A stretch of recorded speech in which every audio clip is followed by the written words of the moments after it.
Hello and welcome to the Love is Blind RHAP-Up. I'm Aysha and I am here to talk about Love is Blind week 3. If you have not watched episodes 9 through 11, this is an entirely spoiler zone. So please go watch it before you start this. I just want to tell you up front before you're spoiled on anything as you're about to start this podcast. But as always, I am here with my wonderful co-host who will not leave this podcast before we're finished because she will commit to this podcast before she goes to any other podcast, I'm sure, because I just trust that she would do that. Mary Kwiatkowski. Mary, how are you? Look, we all know that I'm a hot mess and need to work on myself, but I'm still here for the long haul. I'm not going to be even going, on dates with other podcasts before I get to the altar and give you a clear answer, Aysha. Good. I'm relieved. Oh my goodness. These are things you don't realize you have to worry about, And even though for weeks 1 and 2, it was just us two, this week we are joined by a duo who has joined us for the past couple of seasons, and they just love to have the hottest takes around. I mean, they just can't help themselves. So first, we have my co-host from A Perfect Match, a podcast about the show Married at First Sight, Jason Reed. Jason, how are you? I'm good, Aysha. I'm here. Although, I know I said I would come here and do this podcast, but I'm just not sure if I'm legally ready to do podcasting right now. So I'm on the fence about whether I should stay or not. I don't know. But this is a podcast. Like when we messaged about this, I said, "Hey, do you want to do a podcast?" You said yes. I thought about it. I'm not sure if I'm ready. I know I signed up to do this, but I'm just not sure. Actually, you know what? I've made my decision. I think that I'm actually going to. Oh no! Gosh! And Jason left the podcast. Jason has left the scene. Now that's a cliffhanger. Right. Well, we're so glad to have you here. We also have Mr. Silent Podcast himself, Isaiah. How are you doing? We're on Easter, podcasting Easter. It's a beautiful holiday. We have a beautiful, messy episode to talk about. It's our third time doing this for person group. And, I'm excited for today. This is going to be an interesting group of episodes to talk about. Me and Isaiah, the F-Round boys, here to infiltrate the podcast. We're here, baby. This is my favorite. It's just not Love is Blind without talking to Isaiah and Jason. Before we got really into this season at all, Aysha was like, "Yeah, so how are you feeling? Do you want any guests on?" I'm like, "Well, I mean, we got to get the boys back. Like, it's tradition at this point." Boys are back in town. We're here. Yeah. So excited to talk about this drop. Make sure if you're out there, you are going and subscribing to our Love at First Sight feed. That's where you can get all of our Love is Blind podcasts, as well as our recaps about Married at First Sight, Perfect Match, and The Ultimatum. So make sure you go subscribe, leave us a 5-star rating and review. One of the 5-star ratings that we did receive, we will highlight on our Married at First Sight podcast this coming week. But I did want to note at the end, so this is from Black_Roses. At the end, she did say, "Just wish we got to hear Jason's commentary on Love is Blind." So your wish is our command. Your wish has been granted. I'm here. Here he is. For better or worse, I'm here. Right. High demand. Exactly. So before we start talking about episodes 9 through 11, there is some big news. Like, it made News. Oh no. Big news in the world. It should not have made big news. It should not be big news. Exactly. Oh my goodness. So Bartiz from season 3, who, was he got engaged to Nancy, and things went how they did for them. Then he proceeded to go on Perfect Match, was a tornado through that show. He if you have not heard, he has a son. He posted a picture with a baby boy. He's like, "This is my boy." And people are like, "Wait, what? Nephew?" He's like, "No, this is my son." So this man has a son. This TikTok I saw, this woman did the research that we all needed, but through her thorough research, allegedly, I will say, she found that the son was born in December, which would have put the time that he was conceived somewhere around right after Perfect Match was filmed, because it was filmed March 2022. So right around April, and that it is a recent discovery, allegedly, that it would be a recent discovery for Bartise because the woman in question who had the baby did do a gender reveal with a different man. So yeah, that's there's that. That's a little it's a little intriguing. Right? That's something. So yeah, thoughts. What do you think about that, Jason? How many DNA tests did Bartise like demand before he would like publicly claim the son? Is my thought. It's so late in the game. The kid is like what, a couple months old. And he's like, oh yeah, I have a son. It just makes me think he was waiting on like confirmation. Like he strikes me as the type like, no, I need proof before I claim this young boy to be mine. Yeah, I could imagine he's like, how is this going to affect my reality TV career? Like, what am I going to do from here? So he had to be sure. Oh gosh. Yeah, Isaiah, what was the first thing you thought when you saw Daddy Bartise? Oh, so I found out, I think yesterday, and I was with my girlfriend, and I think I texted you because she showed me actually. I said, what the hell? I was like, where does this guy get off? All over the place. Like, I don't know what's going on there. He gets off all over the place. All over the place. Oh my God. Like, listen, I'm not gonna shame someone's child. Like, I don't know him personally. You know, shout out to him. Hopefully he's a good dad, man. But yeah, that was crazy. Did not expect it. Yeah, I do really hope he's a good dad. Yes, I do too. Mary, did you have any thoughts about his baby, or that he's the daddy? You know, I hope that having children will change people for the better and bring out the best in people. So I say, for the child's sake, let's just all cross our fingers on that one. Fingers crossed all around this podcast. Love is coming soon to Love is Blind season like 32. Right. Love is Blind Junior. Bartise Jr. Oh no. The way they push out these seasons, though, season 32 will be probably in like 4 years. Yeah. I will say the headline that caught me off guard was, it was like, from Zaddy to Daddy.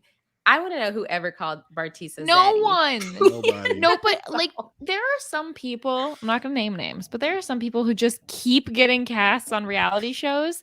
And I get it. They're the villains. They're the people we can love to hate. But I'm tired of seeing certain people on my screens. And Bartise is one of them. So I'm good. Thanks. Move along. Right. We wish you all the best, Bartise. Truly. I wish I tried all the best. I can wish nothing but all the worst on Bartise, unfortunately. Yeah. Oh my God. Oh my gosh. So moving on, we did get this drop of episodes 9 through 11, and I will say this was the most discourse I have seen about a batch of episodes during the day when I couldn't watch the episodes until the evening. And I just I literally had 2 group chats going with invisible messages, just back to back to back, of my friends sharing their thoughts. And I just couldn't read them until I watched. But what did you think about this batch as a whole, Mary? This was probably the most intriguing for me, actually. I thought it would be sort of like the dud episodes in the middle, because usually at this point we kind of know who's going to say yes, kind of know who's going to say no. But we had a couple very surprisingly emotional scenes, especially in the Bliss and Zach timeline, that I thought were really interesting.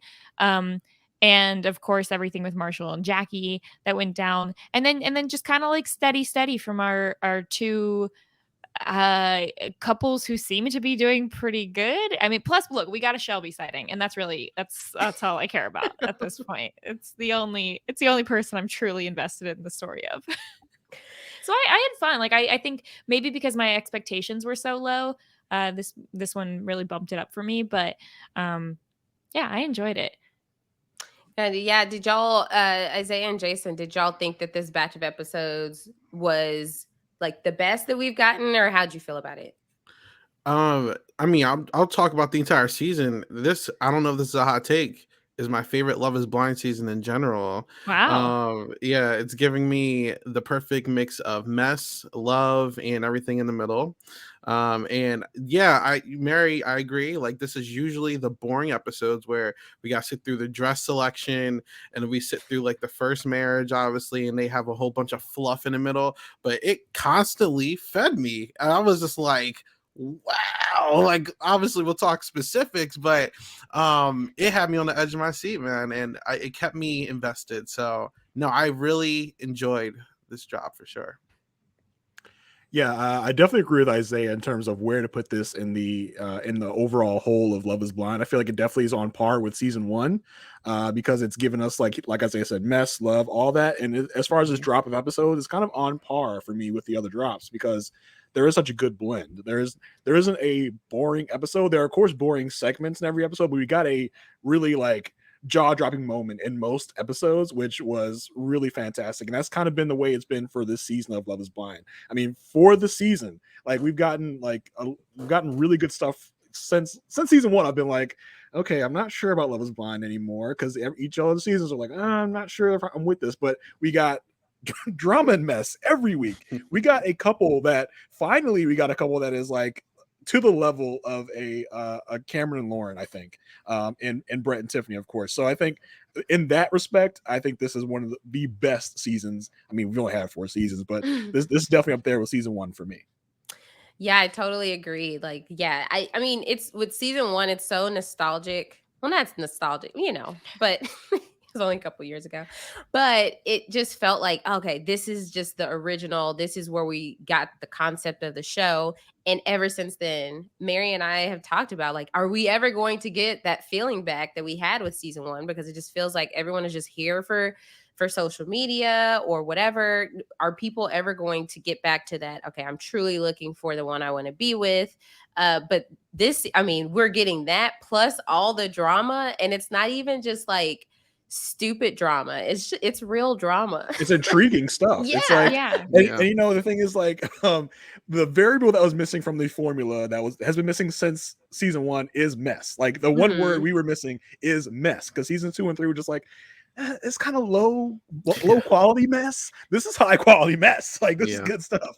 Yeah, I think my issue mostly with seasons 2 and 3 is that there seem to be so many people who were either uninterested in marriage or kind of were just going to go through the motions.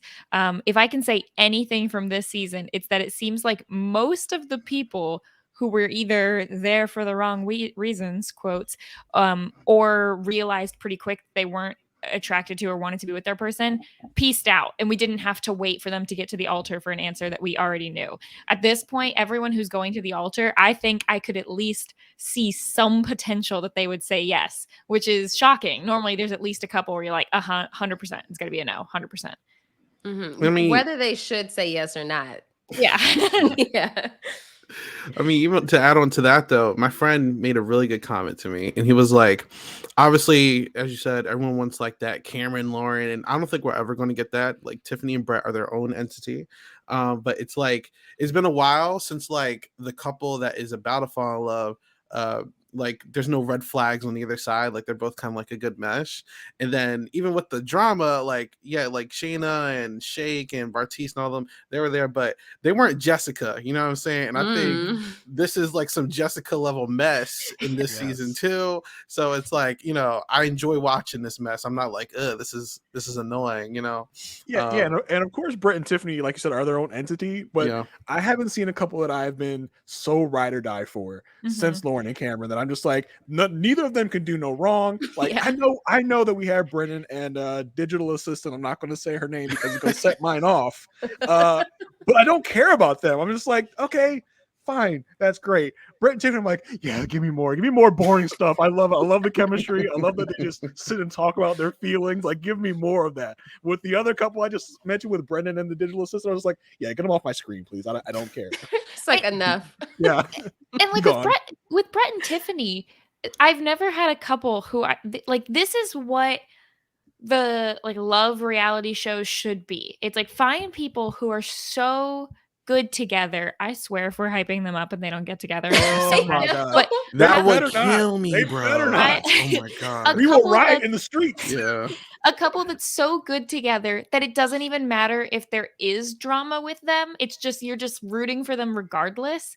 And it's special to see. So I just, I understand that wedding planning is hard, Tiffany. It's okay.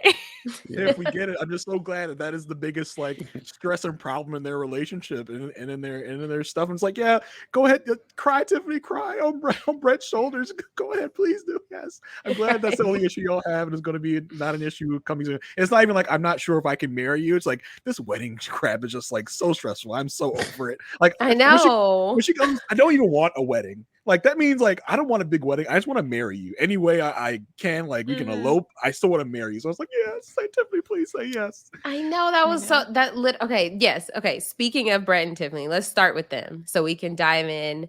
But yeah, with her crying, I was so glad it had nothing to do with him. It's this outside stressors outside of their relationship, and I was like, that's what we want to see.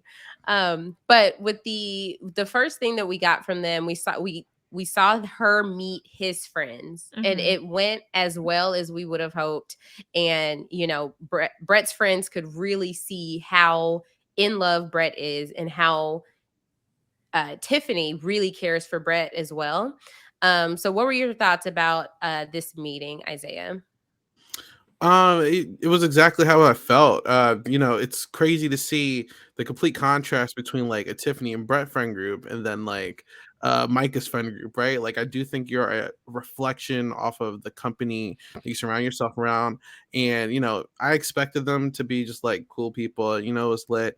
I'm just happy, sidebar, just to see like a black couple actually like work out on the show, because we haven't seen that. I know last season what happened, but I mean, that was a mess. But I liked the vibe. I really enjoyed the friends, and it was expected.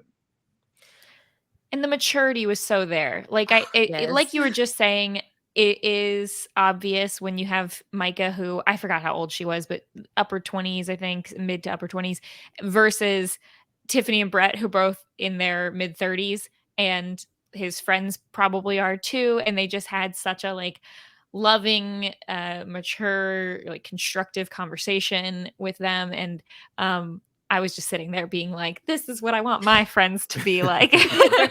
Yeah, I mean, there's no F boys or F girls around in their friend group that are just going to like for no reason cast doubt.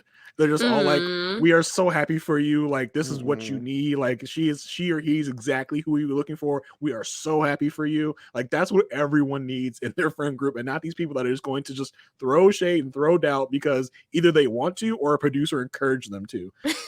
So like, it's like, and as Mary mentioned, they're both in their mid 30s and they're both just so mature, and you can tell like, of course, you probably don't want a whole reality show populated with Brett and Tiffany's because it'll be pretty boring. But I'm good with this, like 20% of boring that we have in this show to make it grounded and to make us know that there are real people in this thing. And real people in this world, because like sometimes exactly. Sometimes you watch too many of these shows and you're like, oh no, is this what everyone is like? Yeah, I just need that one couple to root for. That's all I need. So I'm so glad that we have them. And Isaiah, you make such a good point because, Brett has seemed so amazing so far. I'm just like, why are there no Bretts in Houston? But that's besides the point. I was just like, I really hope there's just that something that comes out that we're just like, oh, we didn't really know this about Brett. And for us to meet his friends, that's such a reflection of him. And they were so great. And I was just like, oh, this makes him even better because he just surrounds himself with great people. You are you are the company that you keep. He doesn't have a Shelby in his friend group. So it's just like, this is, and her friends were so great. I was just like, this wedding is going to be wonderful. Like I can imagine the fun that they're going to have at their reception. I mean, even you even see like his relationship with like the people in the pods, and I hate to keep comparing Brett or Tiffany to Micah, but like even with Micah, she gravitates more towards like an Irina, where like, you know, Brett's kind of playing more of like a big brother role with like Marshall, for example, you know, and it just kind of shows, I don't know, it just like you naturally gravitate towards like positive-ish energy, and I don't see either one of them going in that like toxic lane, you feel me? So yeah, I mean, we talk about chemistry with like Brett and Tiffany. I feel like the center of the chemistry is Brett, because Brett has chemistry with like everyone. Yeah. Brett has chemistry with Marshall. I'm just like, I love these guys. Like I love Brett just being the big brother and just constantly like pepping up Marshall and just like being there for him, being the big brother he needs. And I saw like someone had captured in the coming attractions for Brett and Tiffany's wedding that Marshall is like in the audience. Like that's just how much like he means to Brett and everything. Guy. Yeah, so I mean, yeah, that's gotta be tough, right? To go to a Love's Blind wedding that you were supposed to go to, you know, I had no until 2 days ago. God, that's tough. okay. That's so sad. Oh my goodness. But yeah, I'm glad genuine friendships have been formed. But yeah, it's just a reflection of just both of them. And glad that it's accurate for what we're seeing. So we did get to see that every couple, almost every couple, went wedding dress shopping and suit shopping. And for Brett and Tiffany, Brett really just served his role with like supporting the other guys. And then even with Tiffany, you know, her wedding dress shopping was it was nice. And it was her mom who was saying like she was giving up hope. And so she's very she's very glad this is happening. That wasn't gonna happen. I thought you were gonna be alone forever. Like I thought you were a hopeless case. Like, geez, mom, tell me how you really feel. Yeah, she thought you were gonna die loveless and childless. I had given up. I was like, wow, that's a lot. I wonder why we didn't see, just maybe because there's no time, why we didn't see Brett meeting with her parents or her. I'm not sure what, like, if her dad's in the picture or not, like meeting her mom at least. I could see it being that it went so well that they're like, we have too many positive things. Yeah, it's enough. They're like, look, we met their friends, their family's just like the same thing. You're like, you know what's gonna happen. We'll move on. Yeah, I did like how when they were like tuxing and like suit shopping, like I don't know if Tiffany's like the you know, the pot stirrer in the group, but she's like let me text Brett that Jackie is not here. Like, okay, here's what I loved about that though. I loved the fact that it's like Tiffany and Brett have such a like clear communication and clear like friendship with Marshall that she's like, I'm gonna tell Brett this so that he can handle. I'm not texting Marshall directly. I'm not texting Jackie to figure. At first, I thought it was gonna be her texting Jackie. No, she goes right to her man, and her man talks to Marshall, and I'm like, this is just like mature communication. And Brett was like, let me go get Marshall. Like, I know y'all talking, but Marshall, I gotta talk to you for a minute. Get over here. Yeah. And that was so sad too, because Marshall was like right in the middle of talking about how he felt, and I was like, "Yes, please stop this before you say anything else that's going to be embarrassing later." I just love that Brett and Tiffany are maybe like the gossipy couple, like talk about the other couples behind their back, like Jackie is not here. Like you. That's how the stable couple usually is. The one who's like everyone's like, we're pretty sure they're going to be together. Like that's usually they're the ones who are like, well, we got nothing going on, like no conflict with us, so let's just deal with everyone else's. Like, what's the tea on your side? Here's the tea on my side. Yeah, they're always like the mediators. Because like this show doesn't have like on Married at First Sight, they have experts who are supposed to help. They don't, but they're supposed to be there to like counsel them. But yeah, this show, they don't have that, you know, like so they have to go to each other to vent or whatever, get advice if they're not going to their families. So it's always like, we need to have one mature couple who knows what they have it going on, because where else would they go? Sidebar. I mean, because we're talking about these love experts. So like, what role are the hosts playing at this point? Like, I don't really understand why they're there. Vanessa and Nick that popped in for 2 seconds, and they were just like, all right, we're gone. Like Vanessa literally said, what does this dress mean, or something about what does having people here mean to you? And then she just poof, and a puff of smoke disappeared. Nick came in, was like, you're here to suit shop. Poof, puff of smoke, he's gone. do more, but then they cut it out because it brings no There's purpose no to the way. show. It's Like, bad, I don't man. even think they're in the background when the girls are trying on dresses or anything. Like they Vanessa was literally were there. like, "Oh, time to show up." Yeah, Vanessa was there as everybody was sitting down and they were coming out in the dresses. But she is just like, she is nowhere to be found. Like after she asked the first question, like she's just out of there. On those God. rankings of like most useless hosts for TV shows, I mean, they are really up there. Until the They're up reunion. there. I'm excited to see. I'm excited to see Vanessa and Nick at the reunion. That's where they shine. That's the only time. Pop-in to remind the viewers that they are the host, so that when they show up during the reunion, people aren't like, "Who are they?" Like, would you rather that or have them pop in every stage of the process like Nick did on Perfect Match? Nick was like popping in every second to tell us what's going on, and you know, even though we've heard it 1,000 times already, which would you rather have? Here's what I want. I want all of their shows to include the like dinner table scene from The Ultimatum, because that is gold. Yeah. That was like comedy that gold. actually is, I would say, the most key role they play in all of their hosting, because when I watched this with my brother, my brothers, and literally when Nick and Vanessa showed up, I was like, they like looked at me, they're like, "We know how you feel about them." It's just like, why are they here? And clearly they weren't there for any reason other than to pick up a check. Yeah, Okay. but honestly, so okay, with that, we know that they are hosting the reunion live. Do y'all feel like they are equipped to host a live reunion?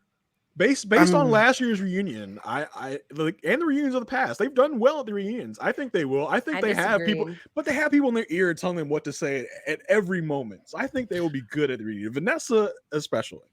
The most notable moment, obviously, was like the fight with Shake, right? But I feel like Nick only said stuff because he was provoked. Because, you know, Vanessa is usually the one that like reads the cast, so. I could see on a live format with no cuts, maybe like if Jasmine pops off, because I said Jasmine, oh my god, what's her name? Jackie. Oh my god, if Jackie pops off, because you know we'll talk about that later. But if Jackie says something, if someone else who feels like, if Irina pops up and feels some type of way about her edit, maybe they'll say something. But I don't really see. I don't know if they're going to give us anything. Is this going to be the biggest reunion cast we've ever seen? Because we have so many cast-offs that have made their way back into the main story. Like Josh is probably going to be there. Irina's going to be there. Like this might be the biggest cast we've had at a reunion.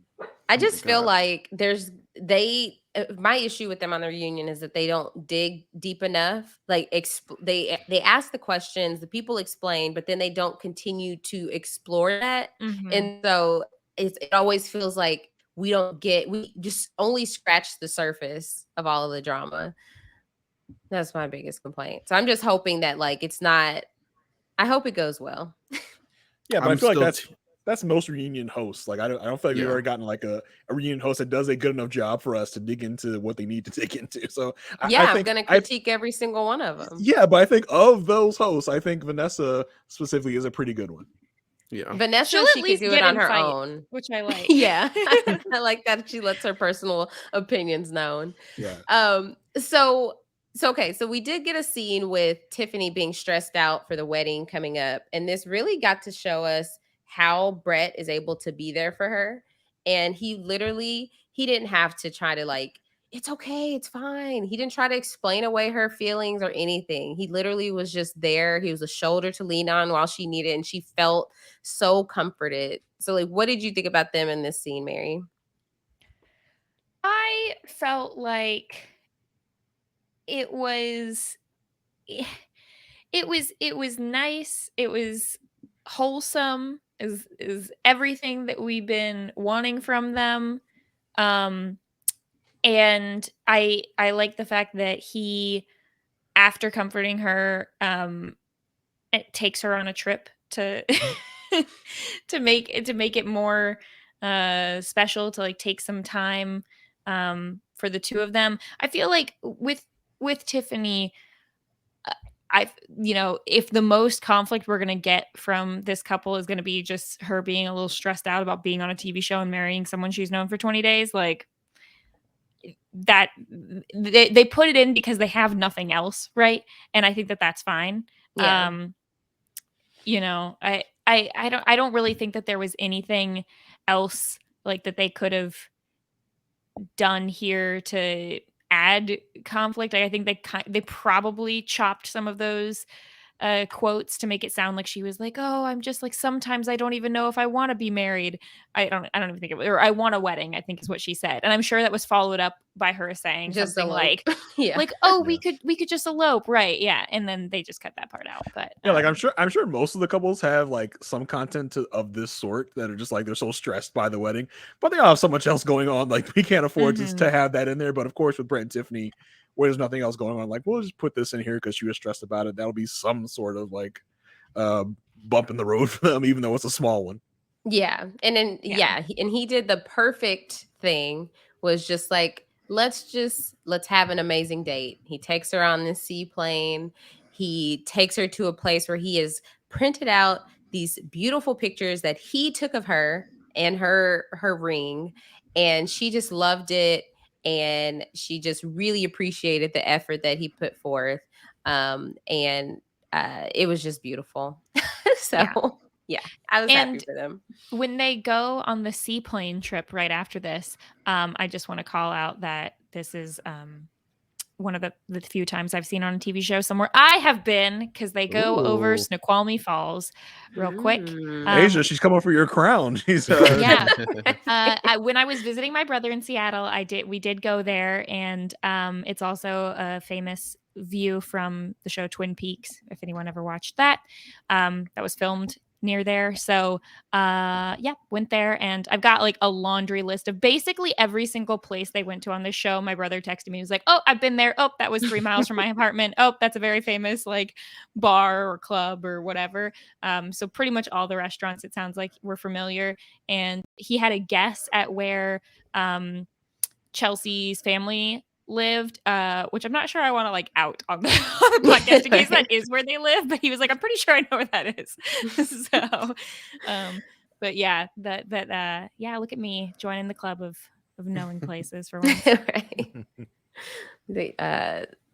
I've only been to Seattle once, so I can't recollect anything in terms of like pointing it out, except for the troll that's under the bridge. Yes, famous from the movie 10 Things I Hate About You, and nothing else probably. Kidding. It's huge. So then lastly we got to see her meet his dad and his brother Angus, who has amazing hair. And it was really cool that his dad flew to Seattle and had never been on a plane since the 80s. So he flew so he could meet Tiffany, and I'm sure stayed through the wedding. I'm hoping. Like he came close enough to win it. Yeah. It was like 2 days before. Right. And it's like, finally, maybe there's some sort of conflict here. Like maybe the dad or the brother will cast out. Like, no, everyone's fine with everything. Like the dad gives great speeches. I'm just like, oh, okay. Guess what? This strike out again on drama. Right. Yeah, Isaiah, how'd you feel about her meeting his dad? I hate to sound like a broken record, but yeah, it was as expected. You know, cool family structure, good energy, and the vibes are immaculate. It's unfortunate because I really do love Brett and Tiffany, but like, their dynamic is unfortunately a little boring because there's no toxic energy, which that's not bad, but it's also bad TV. But I just like seeing them happy, and I like this family. They were cool. Yeah, they seem like a fun time. Like I love that Angus's only question was, "Do you like my hair?" It's just like his name being Angus was very funny too. I was like, that's a choice. Yeah, someone on Twitter said, "Should we get Angus on the next season of Love Is Blind?" It sounds like that his dad was like a big fan of the test. He's like, "Oh, this is so great. You fell in love without ever seeing each other, and like your insides are more important than your outside." He's just that man preaching Love Is Blind. Shoot a promo for the next season with Herbert. Yeah, we're gonna see his dad. He's like, "Do you want to get married at first sight? Do you want to find love without ever seeing your new fiance?" Oh, that would be gold. Yeah, they need some spokespeople. If we could have Brett's dad and Paul, who thinks there are no flaws in this experiment, team up. That's a nice PR team right there. So we did get the Bachelor and Bachelorette parties for everyone. And the main thing at the bachelor party for Brett was we learned that he's never been in love, and he knows that he is in love with her because, you know, he's always thinking about like what makes her happy, which reminded me of our current season of Married at First Sight, because we have a guy who's never been in love. And that's his storyline. Like, oh, he's never been in love. Can he find, like, does he know how to love? And the fact that we've made it all the way here to episode 11 and never knew that Brett's never been in love, was like, yeah, it doesn't have to be a thing. It doesn't have to be. It doesn't have to be a negative. Yeah. Because typically on Married at First Sight, we get one person like this a year on Married at First Sight, or a season on Married at First Sight, where they say, well, I've never been in love. And we always say, like, why did you choose to do this then? Why did you choose to go from someone that's never been in love to getting married at first sight? And I could say the same thing about, you know, Brett, but in this case, it's working out for Brett. It's a good thing for him. So, you know, it just goes to show it doesn't have to be a bad thing. Yeah, I feel like if I go back to the premiere, maybe I'll hear more about this. But with people like Tiffany and Brett, when you have people who, from at least our limited picture watching the show from the outside, we look at them and go, why are you single? You guys seem great. Yeah. Like everything, I'm shocked. And maybe it's just that they have a hard time meeting their, you know, what they're looking for on dating apps, or they you know, had a long relationship at one point and then haven't figured out how to get back into the dating game or something like that. And so, or they're just too busy to date. And this is a great way to expedite everything, right? And so I think that might just be the case with them. Yeah, you don't need to make, like Jason was saying, you don't need to make one personality trait like your whole story, and it doesn't need to be a negative thing Right. just because of that. But yeah, I thought it was interesting that he brought that up, especially because he's clearly like very, you know, doesn't have issues like talking about his feelings or that fact in front of his friends. So, and then on Tiffany's side, the only clip we mostly get of her at the bachelorette party is her friends wondering, because everything's been so perfect with them, how will they handle conflict? And she kind of says like, oh, I feel like he's the kind of guy who he's gonna face things head on, and so I'm sure we'll be able to figure it out at the time, which I do think in the long run is more important, that you just have an understanding that you're going to stick by each other's side in conflict, and that be kind of your main perspective to come from, more so than, okay, we need to practice fighting and see like if who's gonna win or whatever. Listen, the streets are tough, and the good people don't go outside, you know, so I'm not too shocked that he said he never fell in love. Like, I get it. And to the friends handling conflict, I mean, I feel like they'll be fine. Like, I guess the show kind of highlighted if Brett does have a problem with something like that. It was like when she fell into sleep and thought that she left the pod, but I felt like that was I a forgot fine. about that. I thought it forgot was that fine. was them. Yeah, it was fine. Like, it wasn't that bad. You know, there was a couple like this on the one season of Married at First Sight that I watched. I don't remember their names. This was the season where the one girl got arrested at the airport. I don't remember what season that was. Yeah. But they didn't get in any fights, and everyone's like, "You're gonna have that fight. You're gonna have that fight," and they never did. Yeah, it was Bobby and Danielle, I think. Yeah, probably. And I'm just like, look, let's normalize positivity not being abnormal. Like, it's okay to not get into fights. So like, I'm sorry, but that's a regular thing. Yeah, I mean, that's so annoying. As cliche as it is, like, you will get into arguments and fights, and usually by the time you have decided to get married, you've worked out all the quote unquote bugs in your relationship on how you resolve conflict and resolve differences. But I mean, this is not that. They still have gone or up to the altar with no arguments or no differences really. So we'll see. But I mean, something tells me just from their interactions and how they are that they will be fine. Like, there's no reason to doubt them at this point. Yeah. And I mean, and to your point, Mary, like even Tiffany said at the bachelorette party that she feels like she met her equal.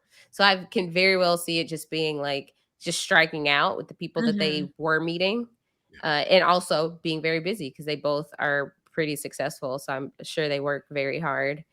So yeah, that was Brett and Tiffany. They had a solid batch of episodes to kind of give us the palate cleanser we needed from the drama from the rest of let's say the 3 of the other 4 couples.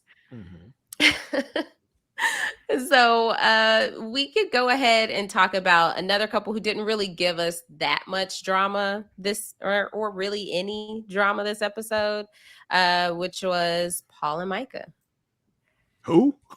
Yawn. Like, I'm so sorry. Like, I'm so disappointed in Micah. She gave us so much good content in the first like couple of drops, and this was just like, where are you at? Like, what's been going on? Like, she's just so content. She doesn't want to stir the pot anymore. She lost her buddy Irina, her fellow mean girl. She just like was just like, I'm here. She actually had a mature moment too with her friends. I'm just like, who is this? Like, I don't want to watch. Like, and this is the difference I was talking about with a Brett and Tiffany and a Paul and Micah. It's just like, okay, like y'all are not talking about anything. Can you please just get off my screen? Like, I'm ready for you to go. And it's the same with Brett and Tiffany. They're talking about, but they're actually talking about their feelings and talking about things. Whereas Paul and Micah are just, I feel like I'm watching like the Peanuts cartoon, and it's just like wah, wah, wah, wah, wah, wah, wah, wah, wah. I'm like, all right, are y'all done? Can you get off my screen, please? You have on our notes sheet 1, 2, 3, 4, 5. 5 bullet points, basically. There's 6, but Bachelor and Bachelorette party, it's practically 1. So you have 5 bullet points, and I only have 6 lines of notes based on those 5. Most of those bullet points, that's all I have is the bullet point and nothing further beneath it.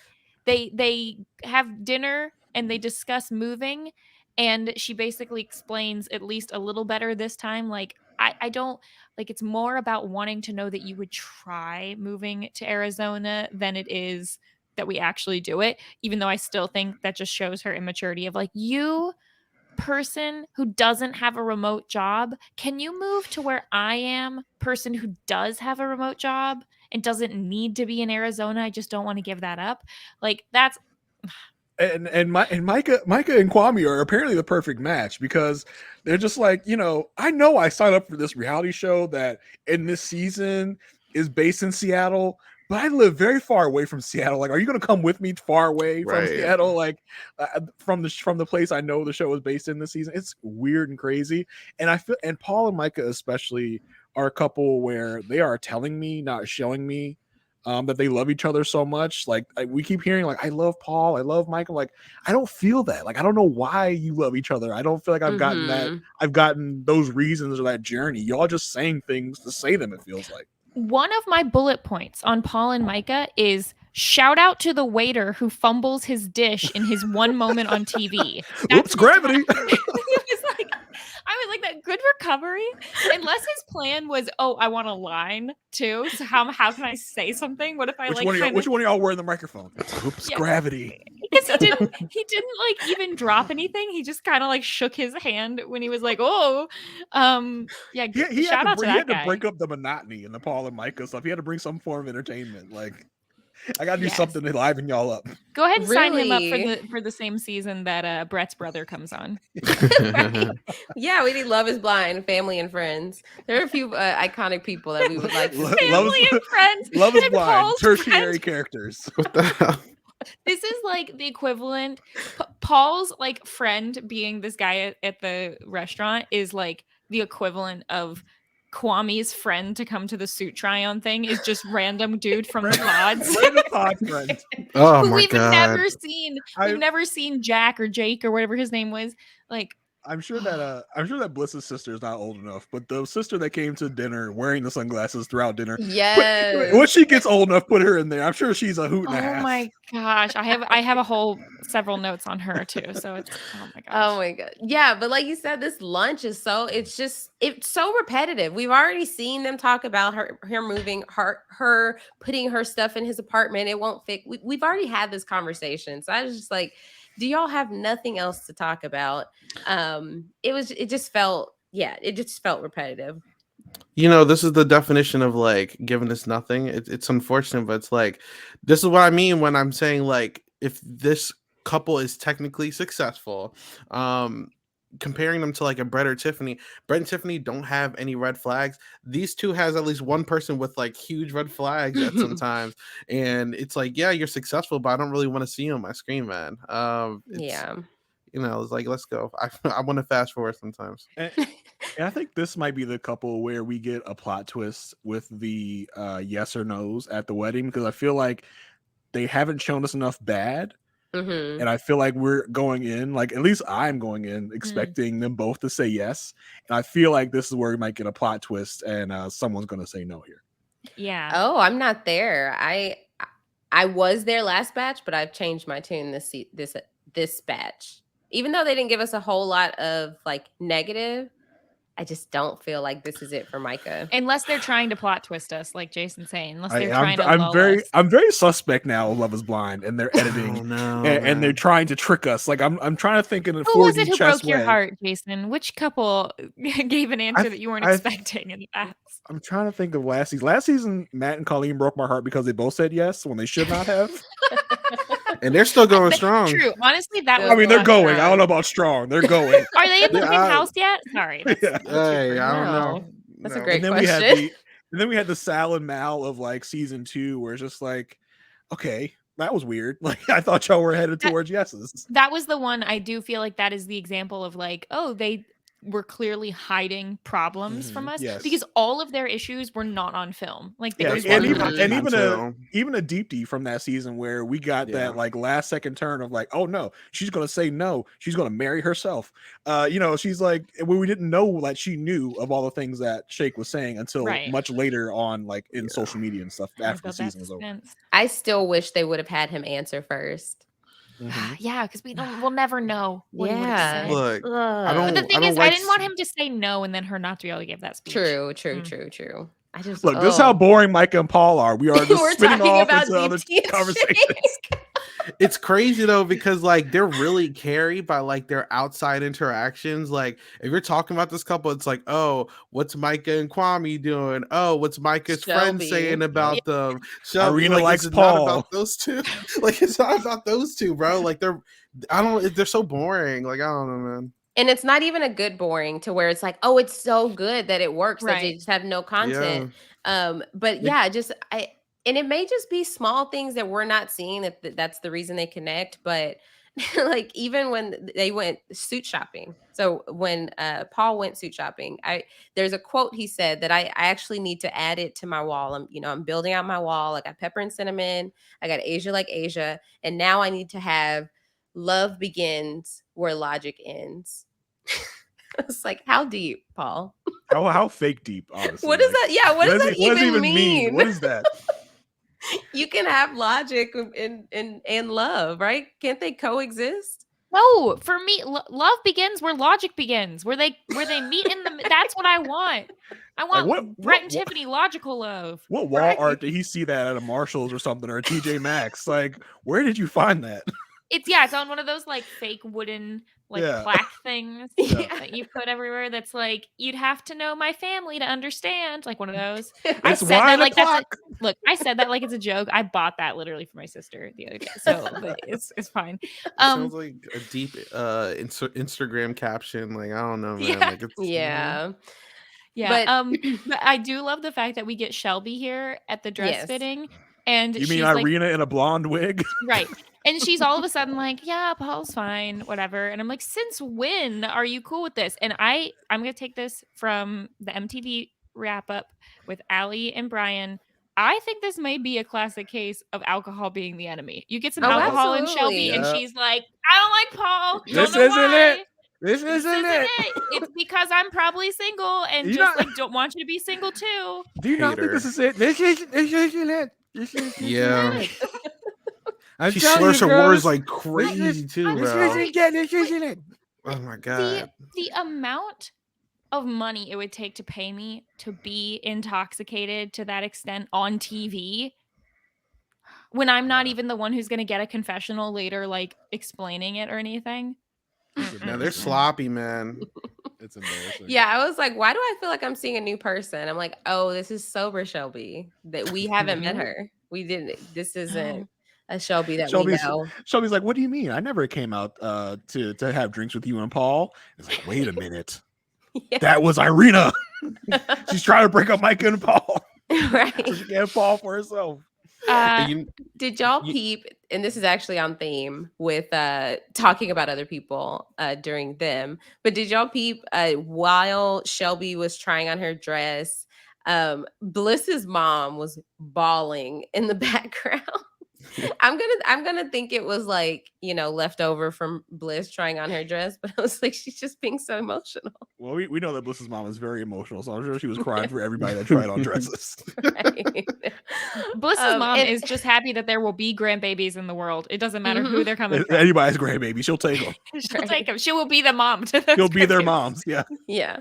And I don't know, Isaiah, Jason, if you noticed the dress that Micah ultimately chose. I thought it was very simple, and I was like, until she turned around. I thought it was for some other function. I was like, I don't see that as a traditional wedding dress. I thought that she was going to some like gala or party or something. Yeah. I like the back. The back was really nice. Everybody was gassing it like it was the perfect dress for her, though. So I mean, was this the one that was just like solid white? Like it was solid white, but then the back was out. The back was the only part I didn't like. Not because of the cutout, but the way the fabric folded over itself for the cutout. I was like, this is kind of weird. Yeah, I have one dress I didn't like, and we'll get into that. Oh, I have a hunch of who it is because there's one that I didn't like. Okay, perfect. Let's see. They go and forge some wedding bands, which is probably definitely totally a thing. I mean, it looked kind of fun. Like, I'm not gonna hate on it. Yeah. It seemed fine. I wish we could have like really gotten to the details of the finished product though. Yeah, because at the point when they were at, I was like, that looks like that would cut you if you tried to put it on. Yeah. I was waiting with my notes for anything to write down. But the only thing I wrote down was we didn't need this. That's all I wrote down for this. Let's see. All I said was they're making their own rings. Paul packs up his clothes and they talk about his shirts. And just then nothing. The bachelorette party, really that was it. It was just, okay, Ruby and Shelby are back and they FaceTime Paul, and this was so much secondhand. I can't even really say embarrassment. It was just like, why is this on the show? It's two people going, what? I can't hear you. I can't hear you. Just ultimate cringe. Like they needed to give us some cringe content, and this was it. Yeah, Micah was lit. Like it's the same conversation with Shelby and Micah, except this time Micah's like, you don't understand. You just don't know like I do.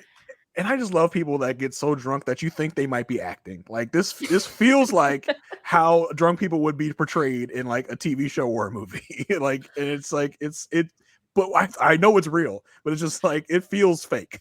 My new favorite clips are the confessionals taken during the bachelorette party where they pull them outside and they're like trying to, you can tell they're like trying to sober up, trying to like make a cohesive sentence. Shelby and my friends, they don't understand. They don't understand. Yeah, it's like if Paul is my love, I have. If Paul's my love, then no one else's opinion matters. No one else. I thought she was really going to show up to the bachelor party too. I was like, hold on. I had to search this guy's name up because he was from last season. I forgot his Paul? name, but no, I'm kidding. Well, yeah, close enough. I was going to compare him to the guy from last season. I'm like, what is his name again? Brennan. I searched it on Google. He reminds me of Brennan giving nothing. Like he's so boring, bro. He seems like a cool guy, but like, ugh. That's the problem. Really and that's the thing. Like, I don't think there's anything wrong with Paul. I think that it's just for us to see someone on reality TV that has Paul's demeanor, it feels like, whoa, this is such a contrast to the mess we get with everyone else, you know? I mean, and even if we compare it to like Brett is a very like calm, cool, collected, as Tiffany said, but it's still there's something that draws you in. He's giving personality. Paul doesn't give personality. And I think Paul and Micah could have been interesting because they seem so different.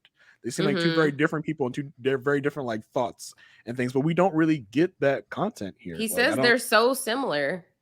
How? Apparently. Why? Like, I don't explain know. it. Like, someone explain it to me. Like, why do you love each other? Why do you like each other? Like, explain it. Explain to me like I'm dumb. Like, please. Like stereotypically, I would say we are not getting much past Paul thinks Micah is attractive and Micah likes the security of having a guy who likes her around. Like we have not, and like I'm sure there is more than that because they're heading toward the altar, but like we have not seen that. We hearing them say I love you and hearing them say we're similar, but not actually hearing what those things are or talking about it. It's frustrating to watch. And I'll repeat that I would prefer there to be people like Paul on this show in terms of like seriousness and like being logical and that kind of thing. Like I'm fine with that. I don't want the show to be full of Bartises and then have no one ever actually find love and have everyone just trying to go on more and more reality shows. I don't want that. There's so many reality shows that already are that. I like that this can be something different, but maybe it's the interviewers, maybe it's the producers, maybe it's the editors, that they're just not somehow finding a way for Paul to open up, like not sitting him down, not asking him the right questions. But yeah, we're just getting nothing. And Micah's not the type of woman that she doesn't push for that for him to open up. I think she's totally fine with that surface level type of relationship, which Jackie is that way as well. And I feel like the fact that she's okay being there and the fact that we know that Paul has depth, but he's not showing that or being able to express that with Micah, and then that leaves us here. Right. Because the way he talks about things and then she just tries to explain it away like, oh, he's a scientist. He talks about these things like that. I'm sure he would like to just continue to go deeper and deeper, which I feel like we get that with the next couple we'll talk about. But I don't think she really like vibes with him though. Like, I mean, let's go back. She claims that she does, which is like why we're so confused. It's cap because like what in the honeymoon place she's telling Irina that's not the type of guy I go for. Even with her friends, like, oh, she care about what my friends like think like. And I mean, let's not forget the whole Kwame series. Literally, that was also last episode, like from the last drop. So it's like she's still flirting with Kwame behind the guy's back. We saw Paul talk to someone saying that like, I don't know if I really, like if this is the real relationship for me. It's like I don't really know how to feel about them. Like I feel like they're going to say yes. I feel like Micah just likes his family as well. He really likes his mom. I mean, even in the preview, you see what did he say? She was like, I'm going to give you the opportunity to answer first. Like, I don't really know. That's a little scary. Yeah, you know what I'm saying? So I don't feel like they really vibe with each other. Like this is giving. They're going to say yes on screen. They'll probably still be together at the reunion. They're going to divorce at a later date. That's how I feel. That's all I gotta say. Yeah, it's giving incompatible. Yes. Yeah. Is what I think. Are we doing like predictions for like? We will do that at the end. Okay. Just your final predictions of what you think they're going to say. So hold on to it. But anything else about Paul and Micah? My only entertaining moment from Paul was when they did the whole FaceTime thing, and he like gets on the phone. He's like, "Oh, it's Shelby." Like, I did love that. I think I wrote that too. Oh, he hates that hello, woman. Shelby. Yeah. Oh, hi. Like, prepare yourself. She's like the best friend. like this is what you have to deal with if you marry exactly. Micah. Like, anytime Micah says, "Oh, friends are coming," that's Shelby plus anyone else.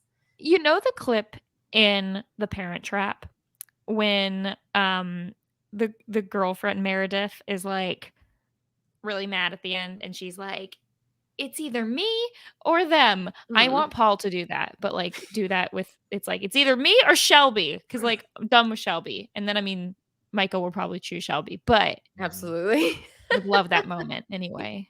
Yeah. Oh, I missed that movie. I want to watch it again.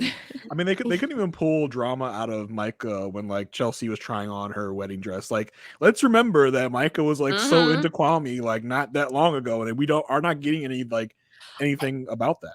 I don't think Micah was ever into Kwame. I'm sorry. I think she wasn't. Yeah. I think I've come to terms with the fact that she likes the attention and she's okay with it. But I do genuinely believe that she was so offended with the Irina situation because she doesn't feel like that's her and Kwame, because she's just not interested in Kwame. And so she's like, oh, I'm just flirting with a guy who I'm not interested in. It's fine. That's true. Yeah, it seems like her personality. She'll be touchy-feely with anyone she's talking to. And that's not a bad thing. It's just, and of course you can take that in a bad way if you're someone like Kwame. Right. Isaiah, it looks like you disagree. I do. Well, hopefully I think that this is something that they talk about in the reunion, and then like after she's watched it, that have Paul bring up like, why did you get so mad about Irina, but you think this is okay? Because I feel like, all right, I feel like during the honeymoons, I do think she was into him. I think that they were open to it. I think it wasn't until Chelsea got involved where like, you know, there was like distance where I think that she's kind of off him now, but they still have like this flirtatious vibe at the previous episodes, but I don't think that they're like into each other anymore. But I do think at the honeymoons for sure, until Chelsea got involved, like they were like clicking, and they even got in an argument about all that stupid stuff, and they were talking like they were a couple. Like, I don't know. I feel like she was into him for a little bit at least. Maybe I will maintain that Kwame is still into her. Oh, I think Kwame's just like, I think there's no doubt about that. Yeah, I think it's with her, it's a matter of liking the attention from someone who likes you. I don't think it's anything more than that, though. And I mean, is it a coincidence that these are the only two people on the show who came from a place farther away from Seattle who are trying to get their significant others to move? I mean, maybe it's the best thing for Kwame and Chelsea's relationship if they move to Portland and get farther away from Micah. Well, they'll be in Scottsdale, so yeah. All right. Let's move on to a couple that I think we'll have some differing opinions on because of what I've seen on social media. But let's talk about Zach and Bliss. Jason Reed, how do you feel about Zach and Bliss? I knew this was coming. Asia and I may or may not have had a text fight about how much Asia and Mary were simping over Zach and Bliss last episode. How much y'all love Zach and Bliss. This is the beef for each other. This is our beef for season 4. It's Zach. Wow. I guess. What? They're perfect for each other. They love each other so much. I saw that boat scene as Bliss seeming like she was being held hostage. She wanted to get out of there so bad. You just don't understand awkward women, Jason. That's what I told him. How is she an awkward woman? I related to that so hard. I was like, this is what I would be like. I was like, you want Bliss to be cool so bad. No, it's like this is just who she is. I have not witnessed her being awkward with anyone besides Zach on this show. Tell me when another time she was awkward with anyone but Have you Zach. seen her in a romantic situation with any other person on the show? But you're saying she's an awkward woman. What makes you think that? Because she is a person who is in love with Zach. That should be your answer. She is head over heels. Oh my God. She is watch her at the bachelorette party, at the dress try-on. This is a woman who is in love with Zach. Therefore, she's awkward too. I don't see it. That. I don't see that at all. I don't see any moment. After 11 episodes, you don't? But I mean, in this batch, we got them together by themselves one time, and she was like, and that was awkward in that pool, hot tub, whatever. Any other time we saw them in this drop, they were with someone else, and Bliss was like scared because Zach had chosen. And oh yeah. Here's another thing. Going back to season 2, Jarrett and Ayanna. Y'all were like, why are we talking about Jarrett now? No, listen. Y'all were like, the couple that, mind you, is not together anymore. Understood. Yeah. Understood. Were we right? Y'all were like, Ayanna can never be happy with Jarrett because she was his second choice. She can never be happy with Jarrett. What about Bliss and Zach? Bliss is his second choice. And now y'all are just all about Bliss and Zach. That's because this is the difference. Here's the difference between Jarrett and Ayanna. And I forgot, who was Jarrett's even first choice? Mallory. Yeah. Okay. Jarrett and Kwame picked a person that they liked, then they got denied, and then they went to another person. Zach made a mistake based on his own insecurities, immediately got bit in the butt for it, and then was like, oh shoot, I'm opening my eyes to that person who was also there, who I really didn't have any issues with except for my own insecurities. Zach picked someone and got denied and went to his second choice. You said that exactly about Jarrett. The same thing happened with Zach. He got denied and went to his second choice. But he didn't get denied. He didn't choose her. Irina didn't get denied? Irina didn't deny him?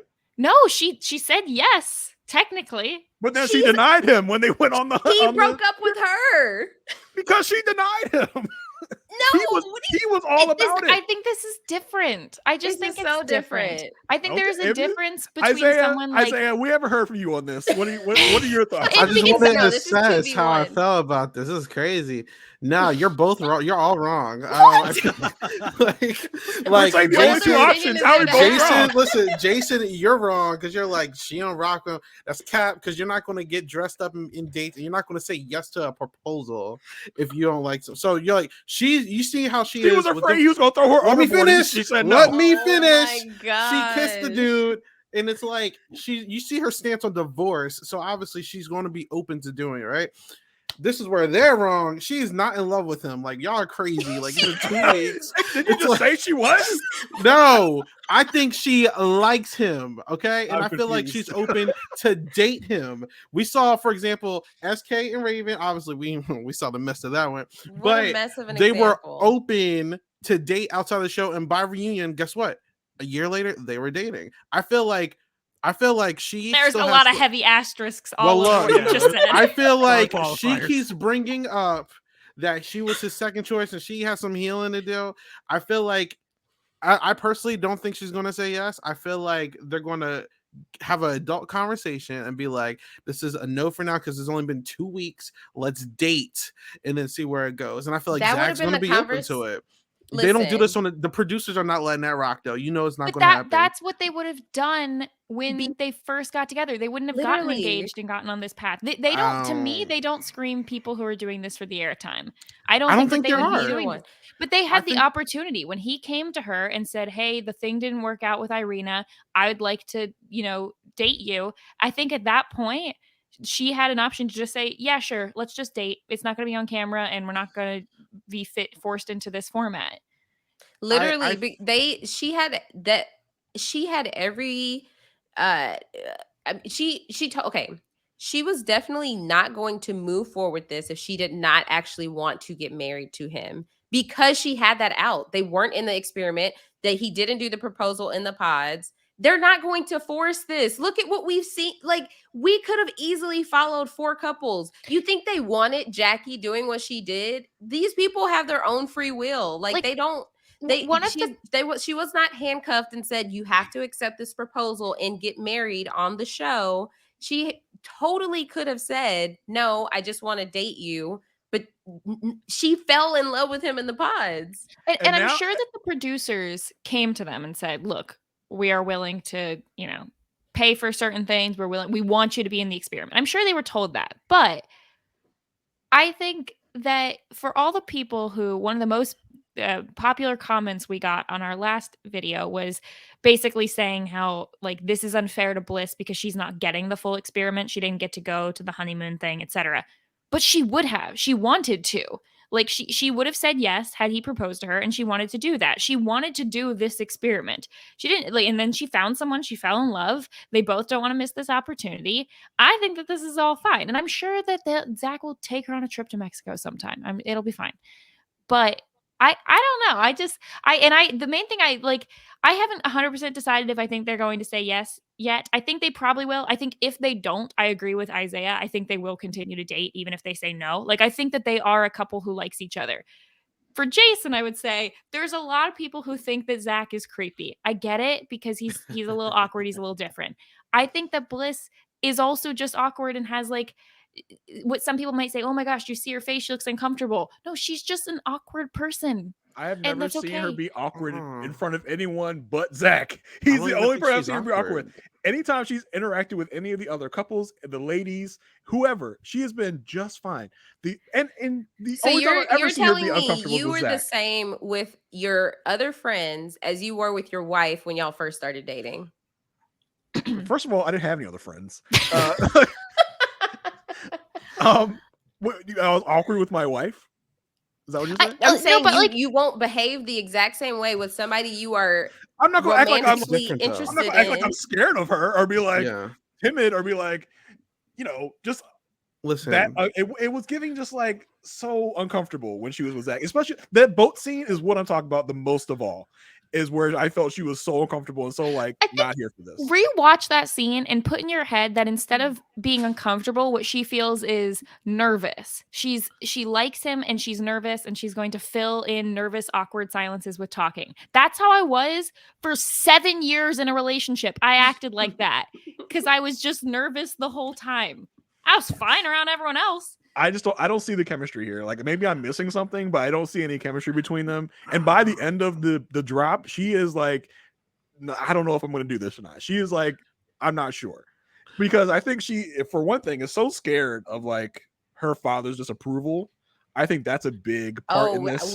We definitely disagree there. I don't think she cares anything about what her At father all. thinks. Like At it's all. it was nor should she. blatantly I'm sorry. clear. No, I think she's so like, I wouldn't be doing this if I wasn't sure. I think that will put some pictures in her mind of like, I think she am I wants his sure? respect. No, it's but- like, if anything, I'm going to marry him and prove you wrong because I disagree with your saying so But if much. she's worried at all that this is going to end in divorce, she's not going to go through with it because she was so absolutely, adamant. yeah. She was so adamant to her father that Agreed. she wouldn't do this unless she was 100% sure. And that's why I don't necessarily think, I don't know if she's going to say yes. Like, the ball's easily in her court.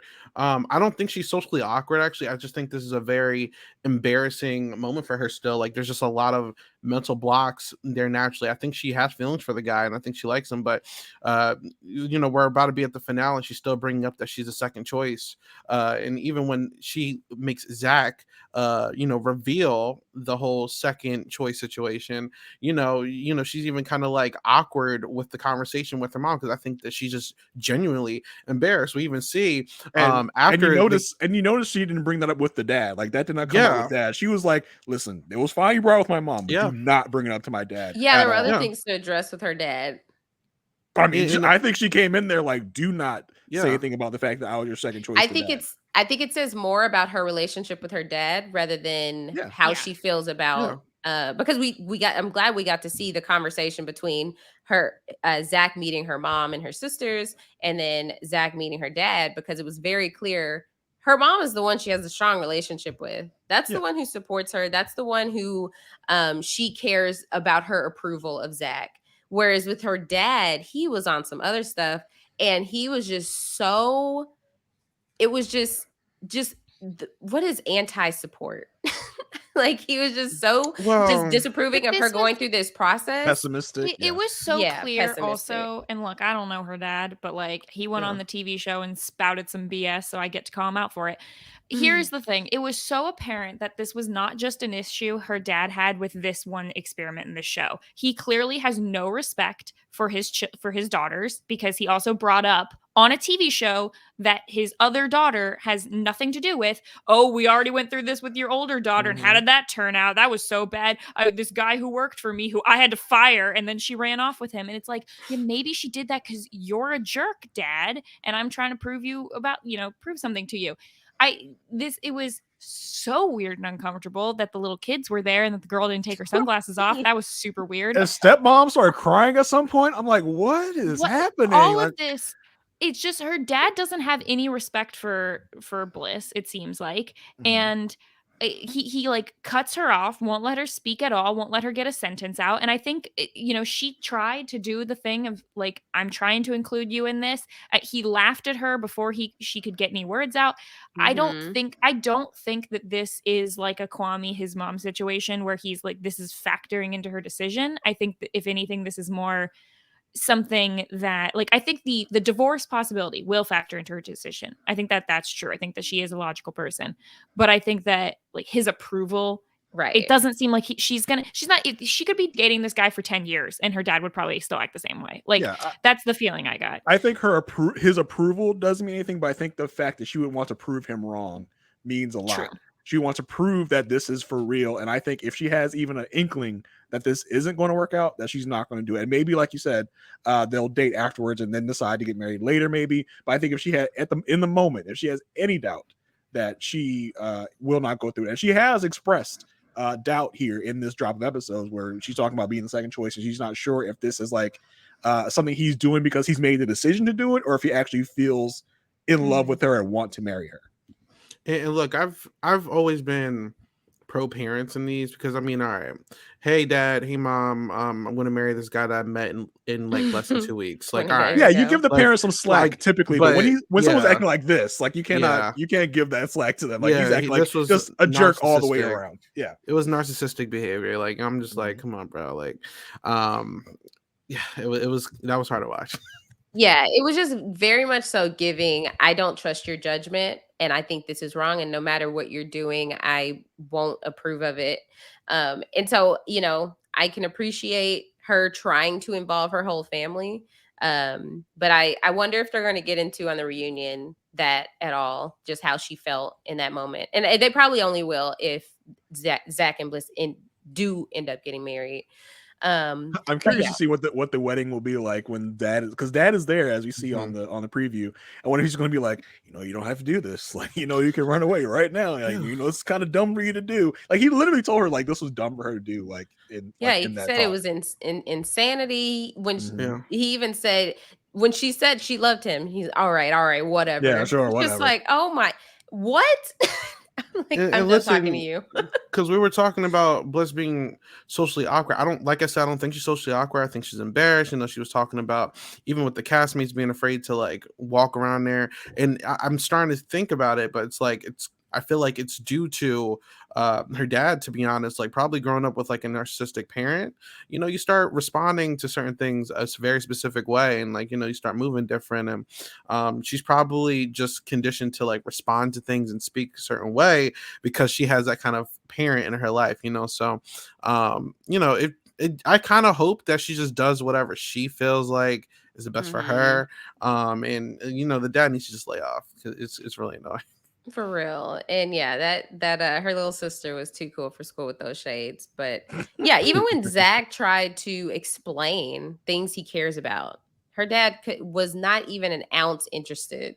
I was just like, I mean, Zach. Listen, I wouldn't be either, but that's a different oh my point. God, you don't like Zach? You really don't like him? He does. I have no qualms about Zach. I mean, lost property brother and You're all. You're a Zach hater. I just like I'm not a Zach hater. I have no problem with Zach. I mean, I agree with you. Like, it's like the staring is a lot, and his mannerisms. I didn't even say that. Aysha said that. I didn't say that. All right, Aysha said that, but I still think he's fine. Like, he seems like a cool dude. Like, I don't know. I had no problem with Zach. I had no qualms with Zach. When did I say the staring was a lot?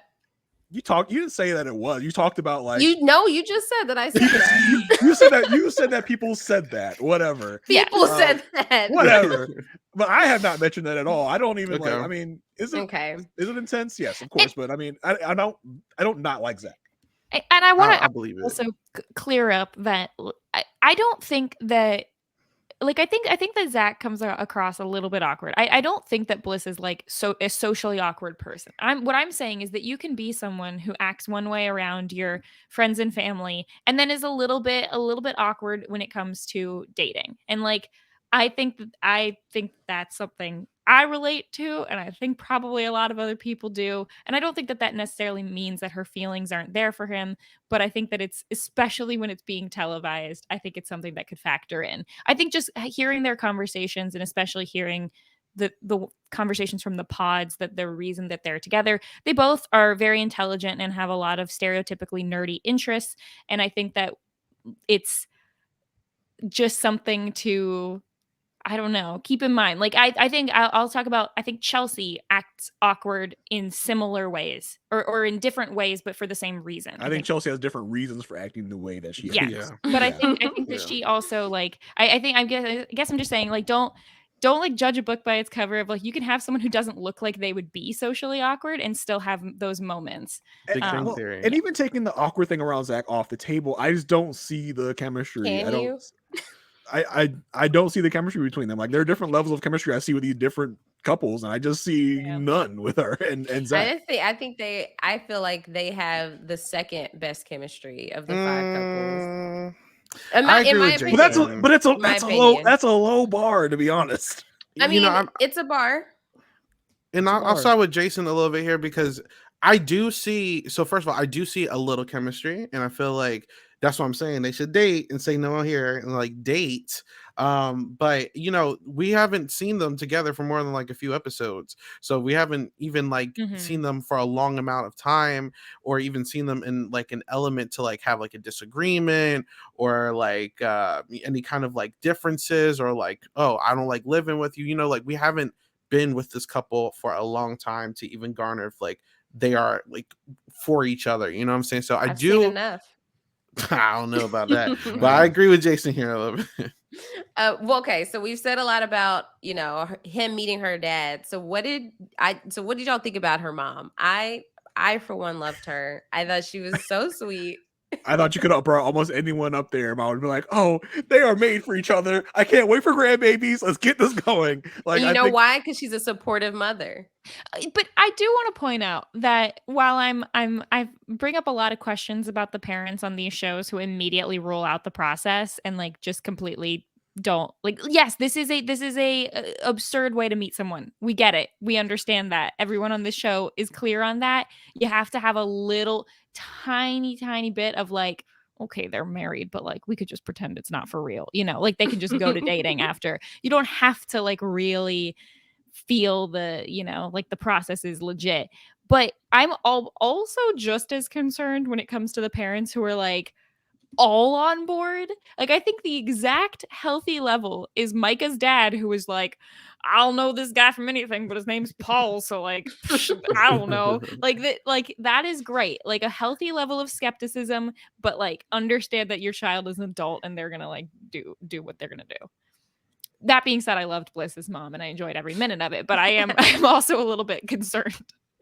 I thought the sweetest moment was her telling Zach, like, if Bliss chooses you, I'll be your mom too. Yes. I was like, that's sweet. Because, Boy, you know, Zach he just tells anyone. Zach tells anyone that will listen to his mom's dead. She's like, yeah, my mom's dead, so she doesn't have an opinion about this. Like, that's a weird way of like. I mean, it wasn't there. uncalled for. It was a part of the conversation. Her dad said, "What do your parents think about for the dad, yeah, but for the mom, he was like, well, I think a couple times he's like, well, my mom's not around, so you'll be the only mom around. So, well, but this was I think the first time where we actually got like a little bit better understanding from Zach of why he did choose Irina. Like this is what I was saying, where I think a lot of it came down to they had more similar upbringings and he felt like she wasn't going to judge him, whereas he was nervous that Bliss and her family by extension would. And that was like, I think that was just the one like tipping point in his head.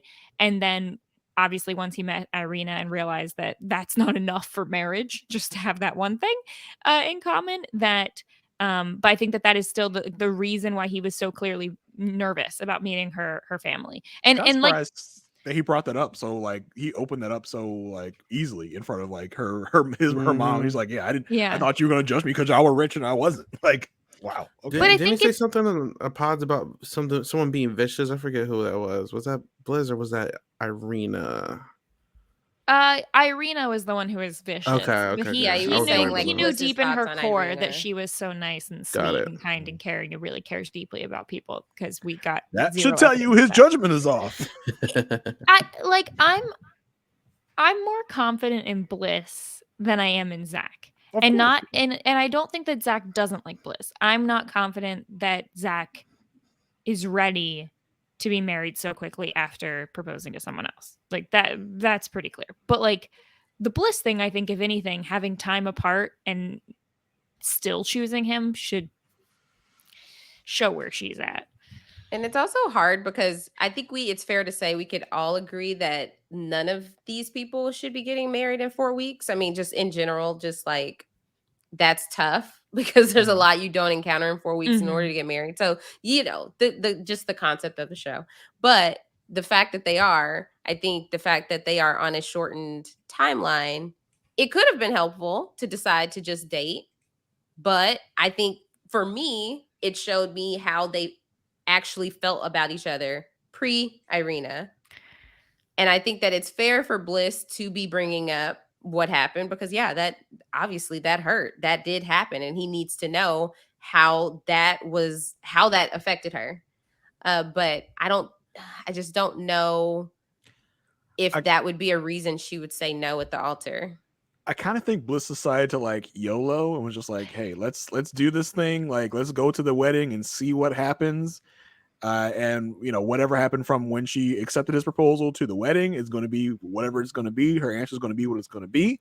But I do think she's just like, hey, let's give it a shot. And this might work out and might not. Jason, do you think if they say no, that they will continue to date? I think that's a strong possibility. I do. Yeah. So you can't agree that they do like each other?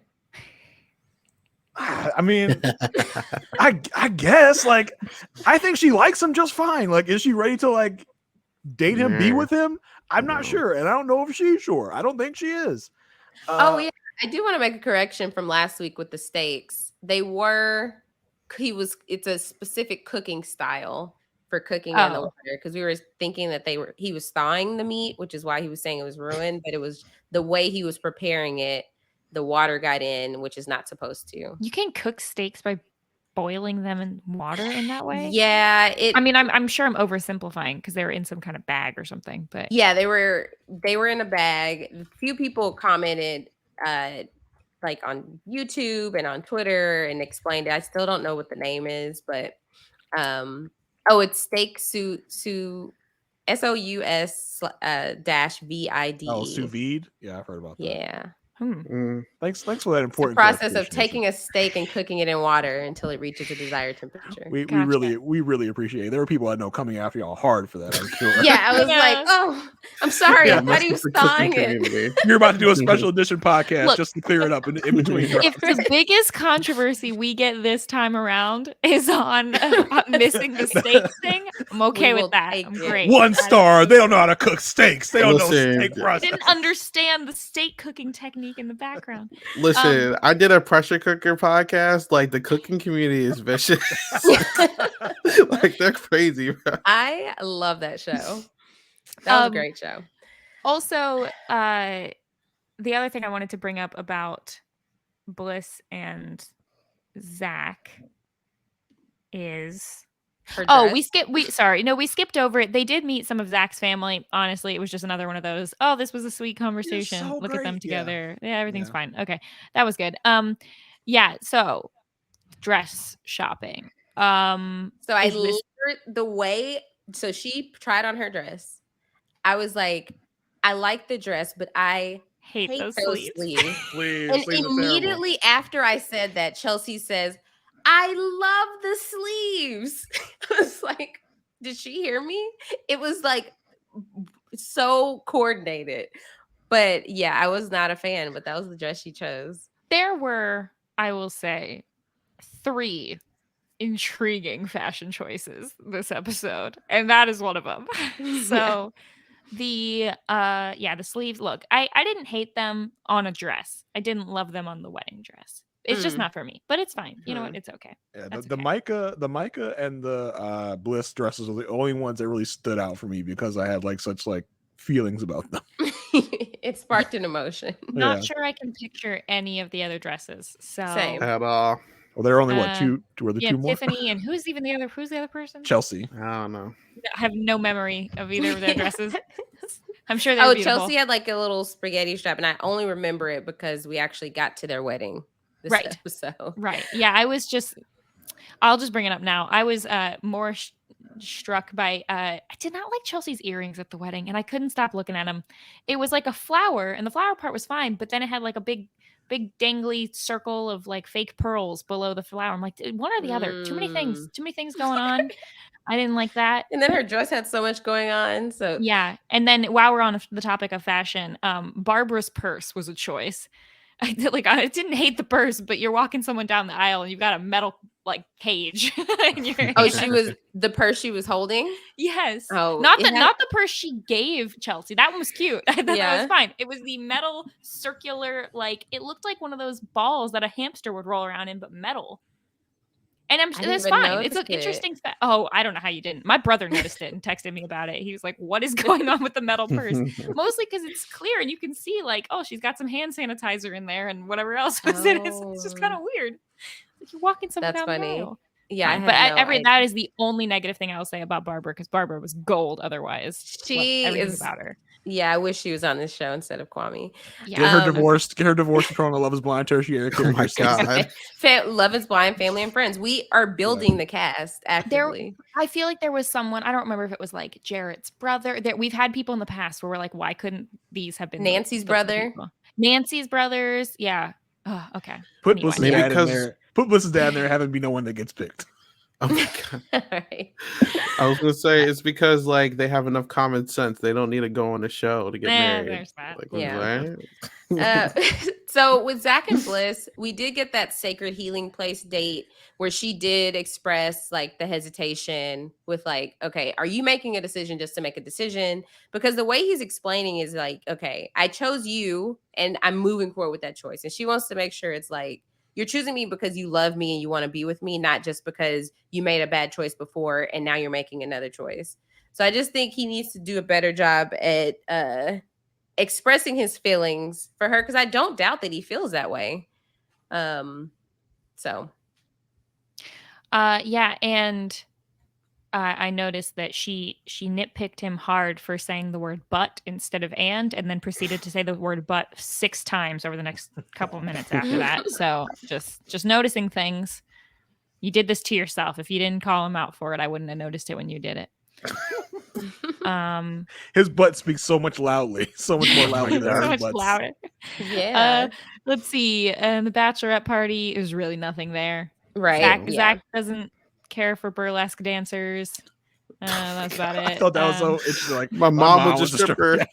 So I'm not really into it. The way he said really? it, I thought he was going to be like, I don't care for them because my mom was a stripper, but it was like the opposite. He's like, I just don't care for them. I mean, like, my mom was a stripper. I get that it's fine, but it's not for me. I was like, okay. I think this was like a serious moment that ended up being a joke, bro. Like, it's like, okay. It's very confusing. And yep. Yeah, I mean, with Bachelor or Bliss's bachelorette party, she was saying like she just doesn't know if she feels like she knows she's ready. She doesn't know if she feels ready with Zach, but I still think she's gonna say yes.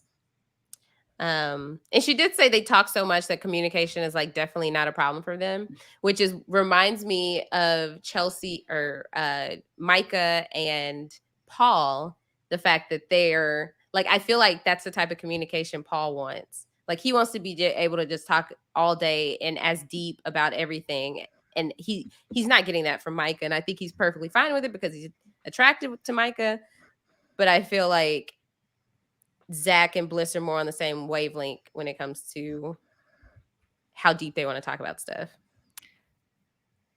There are so many attractive women out there. You don't need to just pick the first one who says yes. He's like, hey, I haven't found somebody yet. Might as well. I guess. It's that intense eye contact, Asia. Right. Anything else on Zach and Bliss? Jason? No, I think I made my points clear. I'm sure I'll be roasted online for this, and I don't care. Bring it on. You'll have some people on your side. You always definitely will. They're like, Asia's so wrong. Da, da, da, da. I know. In next episode, when they say no but continue dating. Listen, I think that's a strong possibility. I would not be surprised if that happens. It is. All right. Okay. Next couple. Second to last couple. Chelsea and Kwame. Whew. Y'all. Ciao. Chelsea could not see a red flag if it was this close to her face. Yeah. She's like, no, we're great. What are you talking about? Things are amazing. So confused by her. I can't decide if she is delusional or if she wants to just, for the cameras, be like, no, everything's fine. Everything's good. I'm not sure which is the case. But, yeah, because we seen they had some kind of confrontation off camera apparently too, right? They were talking about it was like the name change thing. Like he said he wasn't going to, if he didn't get his mom's approval, she can't take his name. Yeah. And I'll say this about Chelsea and Kwame. The Chelsea and Kwame, they represent something that I have a big problem with Love is Blind. It feels like we don't get enough coverage of these couples in their everyday lives, because it feels like the camera who comes around once every couple days will shoot you in special situations, but we don't have any like cameras like situated in the apartment. We don't have any coverage of anything else, because it seems like there's a lot that's happening off camera that we are told about later, which is something I can't stand with this show, really. Yeah, we lack that, like, what makes them feel like this will work. Like, if you're only showing us all of these moments that we are seeing where it's just like, girl, what are you thinking? We're not seeing the everyday that validates Chelsea's feelings about this relationship, that like, no, me and Kwame connect on a daily basis. Life works with us. Yeah, because we see her being about Kwame every time she's on camera, but we're like, where are you getting this from? We don't see this. Like, we don't get what you're talking about, because all we see from Kwame is him doubting this. Yeah, so, like I had a go ahead. I'm sorry, my bad, Mary. Well, I was just gonna say I asked my brother about this because he's been a big Chelsea fan from the beginning, and Chelsea and Marshall, his two favorite people of all time, apparently. Not really. He had Marshall, then big gap Chelsea, but I asked like what his thoughts were about Chelsea because she always seems so confident despite Kwame seeming so on the fence right to her face. And he says that he thinks Chelsea is like a fake it till you make it type. Like if she just and I could see it could be because maybe she's been in relationships before where it ended because the person thought she wasn't all in or something. And so she's thinking, okay, if I go all in now and make it clear, I want to make it clear to Kwame, to everyone else, to viewers that at least I tried and at least I was all in. And that if he says no, it's not because I wasn't all in. And so my brother said that he can be like that too, where sometimes he'll just want to like reassure the other person. I think that's possible. The part that's very confusing to me is it seems like a lot of times Kwame is like saying to her, here are some issues I'm having or concerns, and she'll just be like, oh, I'm just so lucky that I found the best person ever. And I'm like, what? Yeah, like it doesn't make sense. It's like she doesn't listen to him. Yeah, the way I see the way I see the two of them though, it's like, okay, obviously these are two older people. I feel like I believe it or not, I do think that they both like vibe with each other. I think Chelsea a little bit more than Kwame, obviously, but at one point in the season, I feel like they both liked each other. But the big problem is that they both have like different life plans and they're not on the same page. I feel like Kwame still wants to be a little free, still kind of doesn't want to like change his life tremendously, where Chelsea wants him to change everything, and it's really Chelsea more so living in denial, like not wanting to accept certain things because she wants to have a family. I think she talked about like her age being a factor at some point. Like, I want to have kids soon. He doesn't want to have kids. And I don't know if Chelsea realized this, but like, she kind of wants him to change, and he is compromising, special word of the episode, but like, I don't think he really wants to. So that's going to be a problem. I just feel like I was starting to see so like obviously we've seen red flags with Kwame, but I feel like I started to see red flags with Chelsea in that, like specifically starting out with this shopping trip scene where she's not listening to him, like with the, like she's trying to like feed him strawberries or whatever. But then also like, for all of the flaws that Kwame has, for all of his issues with Chelsea too, I haven't forgotten about that, right? But even in the moments where she's changing, he couldn't be any less interested to be there, right? But then finally says, "Oh, like that look is tough." She's like, "Why can't you just say it looks beautiful?" Well, if he said it, like if that's how he expresses things, why not ask what does "it looks tough" means? But she doesn't know. She doesn't know. To me how I want it, like say it how I would prefer, rather than what does that mean? Okay, perfect. Now we know when you say that looks tough, I know that that's a compliment. Although he didn't say it like a compliment. I think she may have off the jump thought it was something negative, and then he had to correct her. It is a compliment. It's like that. It's something that he would tell his bro though.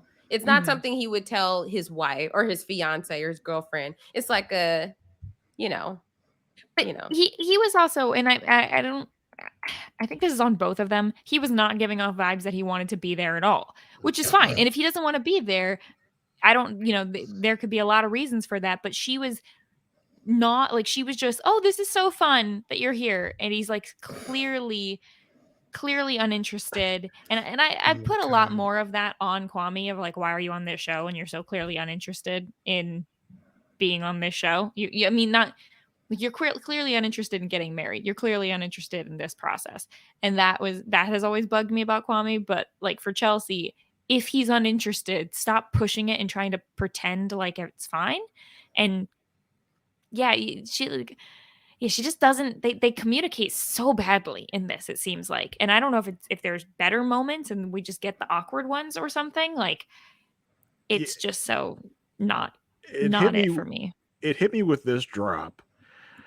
I was like, Chelsea just feels like she is acting at right now. Like, to me, it just feels like she is like pretending that everything's cool because, like, as Kwame's bringing up this issue, she's like, she's looking like, why are you bringing this up now on camera? Like, I don't know why you're doing this. And like, she even says like, well, if you're gonna throw me under the bus, I'm gonna throw you under the bus. Like, like, wow, okay. And like this like crop of episodes started with the shopping trip. And like Kwame is like talking about, she woke up this morning so confrontational. I wrote like, oh, he's trying to find reasons to say no right now. Like, he's bringing up any little thing. But then as it went, I was like, this feels like it was probably actually something. Like, he is maybe right to be upset about this.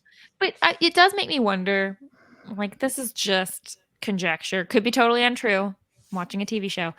It does feel like maybe part of the issue is that he acts like he likes Chelsea when it's just the two of them, but then wants to bring up the drama when the cameras are around. I don't know. Maybe not. Maybe she's like this all the time. I could just as easily say, because this is how we always see her, maybe she's like this when it's just the two of them, and that's weird too. This whole thing is just it just seems like every time she's like love, he puts up a brick wall, and she's trying to scale that brick wall. Yeah, she's like not reading the signs. Like, if I had someone who just gave me so much pushback, I have to believe that he's giving her something else in private, because I don't think that I could be that delusional. There are people that are that delusional. That's like sad. When I tell you that Chelsea reminded me of somebody I've known in my life, I literally, like, I text my mom. I was like, Mom, Chelsea is this person. She's like, oh my gosh, she is. Like, sometimes there are people in relationships who are so delusional that I think, so with Chelsea specifically, I think she wants to be married so bad, which nothing wrong with that. But I think that no matter who you would have put in front of her, she was going to be like this. She was going to act like everything was great. We're moving, things are wonderful. I'm head over heels. My fiance is 10 times hotter than all of these strippers. Like, just like, I mean, every confessional is, I've had this dream since I was a child. I'm finally here at my wedding. I finally found someone that I could force through a reality show to have a wedding with me. And it's been my dream since I was a child. Like, yeah, it's definitely vibes of that. Like, I just wanted to get married. I didn't care to who. I just wanted that wedding. I wanted to say someone was my husband, and I don't care what red flags are in front of me. It's just, every segment with them was such weird vibes. Like, every single one. I was like, ever since I was a child, I wanted to do a matching underwear photo shoot with my husband. Look, and I'm picking fun. Even I'm not trying to pick fun on boudoir shoots. I think that that's a very fun, intriguing concept. It was only funny because she said she wanted to do it since she was a child, and also because she also said that it's also engagement photos, which is like, don't send those to people. That's just weird. there's no scenario where sending that to people is okay. And so I'm sure that that's not what she actually meant. I'm sure she's like, the ones with our clothes on, those are the engagement photos. I get she sends it as a magnet that everyone can put on their fridge. But yeah, I mean, I also got from this shopping trip scene that it felt like he is just overall annoyed with her, because to be upset and say that you had a tough morning because you asked her, was she okay? And she said, do I look okay? Imagine if Tiffany had said that to Brett. He'd be like, yeah. Well, he was like, well, no, let me draw you a bath. He'd be like, let me draw you a bath. Right? Get some nice music playing and let you sit in the bath for a while. Kwame's just like, what was that all about? Like, right. Literally, Kwame's like, everything you say is so confrontational. It reminded me, okay, hey, people, don't come at me, but it reminded me of Cole, where he was saying, oh, why can't you just be more agreeable and unassuming? It's just like, can she not express herself? It felt like such a non-argument to be thinking like, this is something that we need to talk about later. Like a serious conversation. It did throw up red flags on Chelsea's side too, when she was like, oh, I was just being direct. Saying, do I look okay, is the opposite of being all. direct. He was correct on that one. That is not being direct. That's playing a game and throwing back like a question that's like a trick question of I don't know how I'm supposed to answer this. It's like, no, you don't look okay. Wow, you don't think I look okay? Or, oh, you look okay. Really? You think I look okay? Like, what was the right answer? There's no right answer to this question. I mean, I don't know. Yes, I don't think he's direct enough though. Like Kwame, like he says these things in the confessionals and to other people, but like honestly, if this season has shown me anything, it's okay to just be like, look, this isn't going to work out. We've seen it twice already, and Kwame's answer to everything instead of just being like, no, like, do you want to move here? Yeah, like, like, he always does that, like his awkward laugh, like, just say no, bro. Like, I don't know why he doesn't do that. Yeah. So we did get to see him meet her family, which, okay, Chelsea is an actress, and Kwame is an actor. Because if I have to hear his fake laugh, again, that it's that like this is all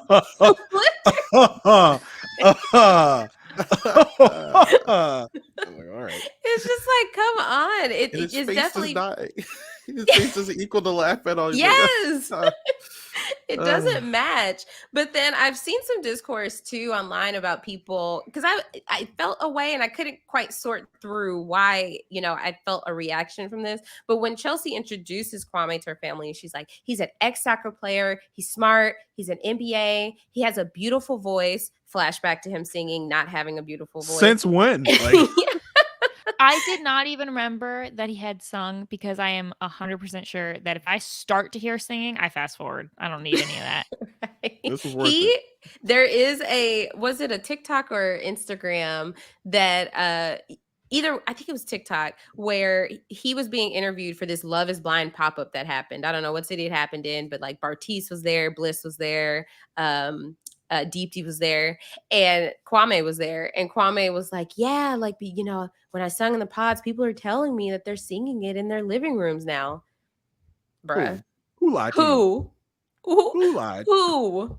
Even Barbara wouldn't be singing that. His sister Barbara would not be singing that in her living room.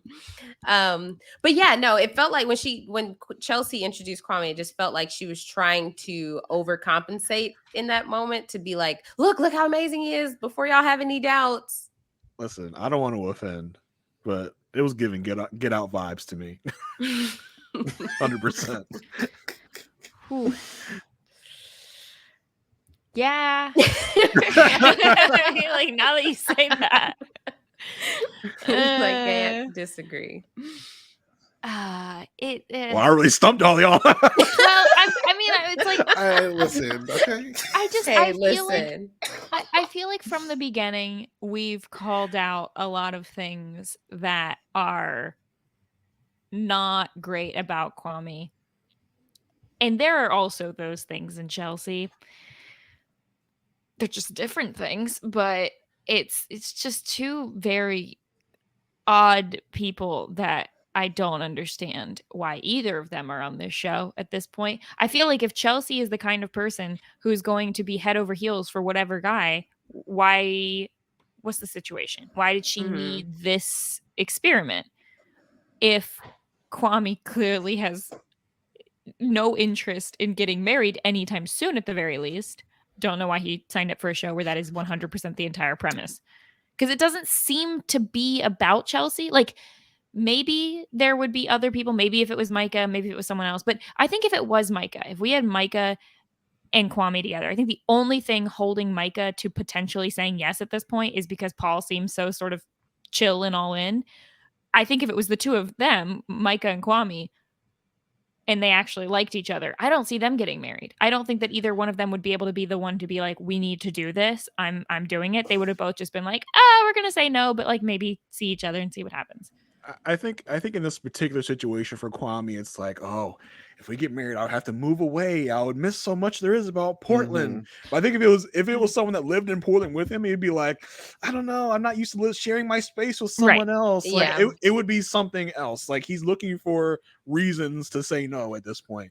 And I'm not sure if that's because like we know that he wants to be on TV. He wants to be a reality dating show superstar. His goal is perfect match. Like that's what his goal is, maybe. Like that he wanted to get an entry point into reality TV. Oh my gosh! If he's going to be on season 2 of Perfect Match. No, come on, Jason, don't put that out there. Dying. No. You're just kidding. For Perfect Match. It's an eventuality at this point. It's not even a question. How long before ex Love is Blind contestants end up on the challenge? Oh, never. That's never happening. Someone from the circle.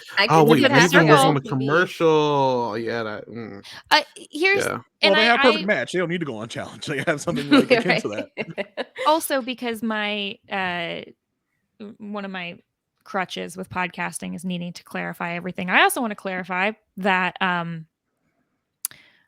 my brother was mostly standing Chelsea because he was so unclear from the start of why Kwame was like, oh, Chelsea's just fine, but Micah, that was his main thing. He was like, we've got so many beautiful people on the show. Like, what is the Mary, he's thinking with the wrong head, Mary. Absolve your brother of all wrong thinking. It's okay. I'm the reason I'm doing. I'm just saying that, like, if anything negative comes out about any of these people, it's not my brother's fault. Okay, he's just a person at home watching a TV show.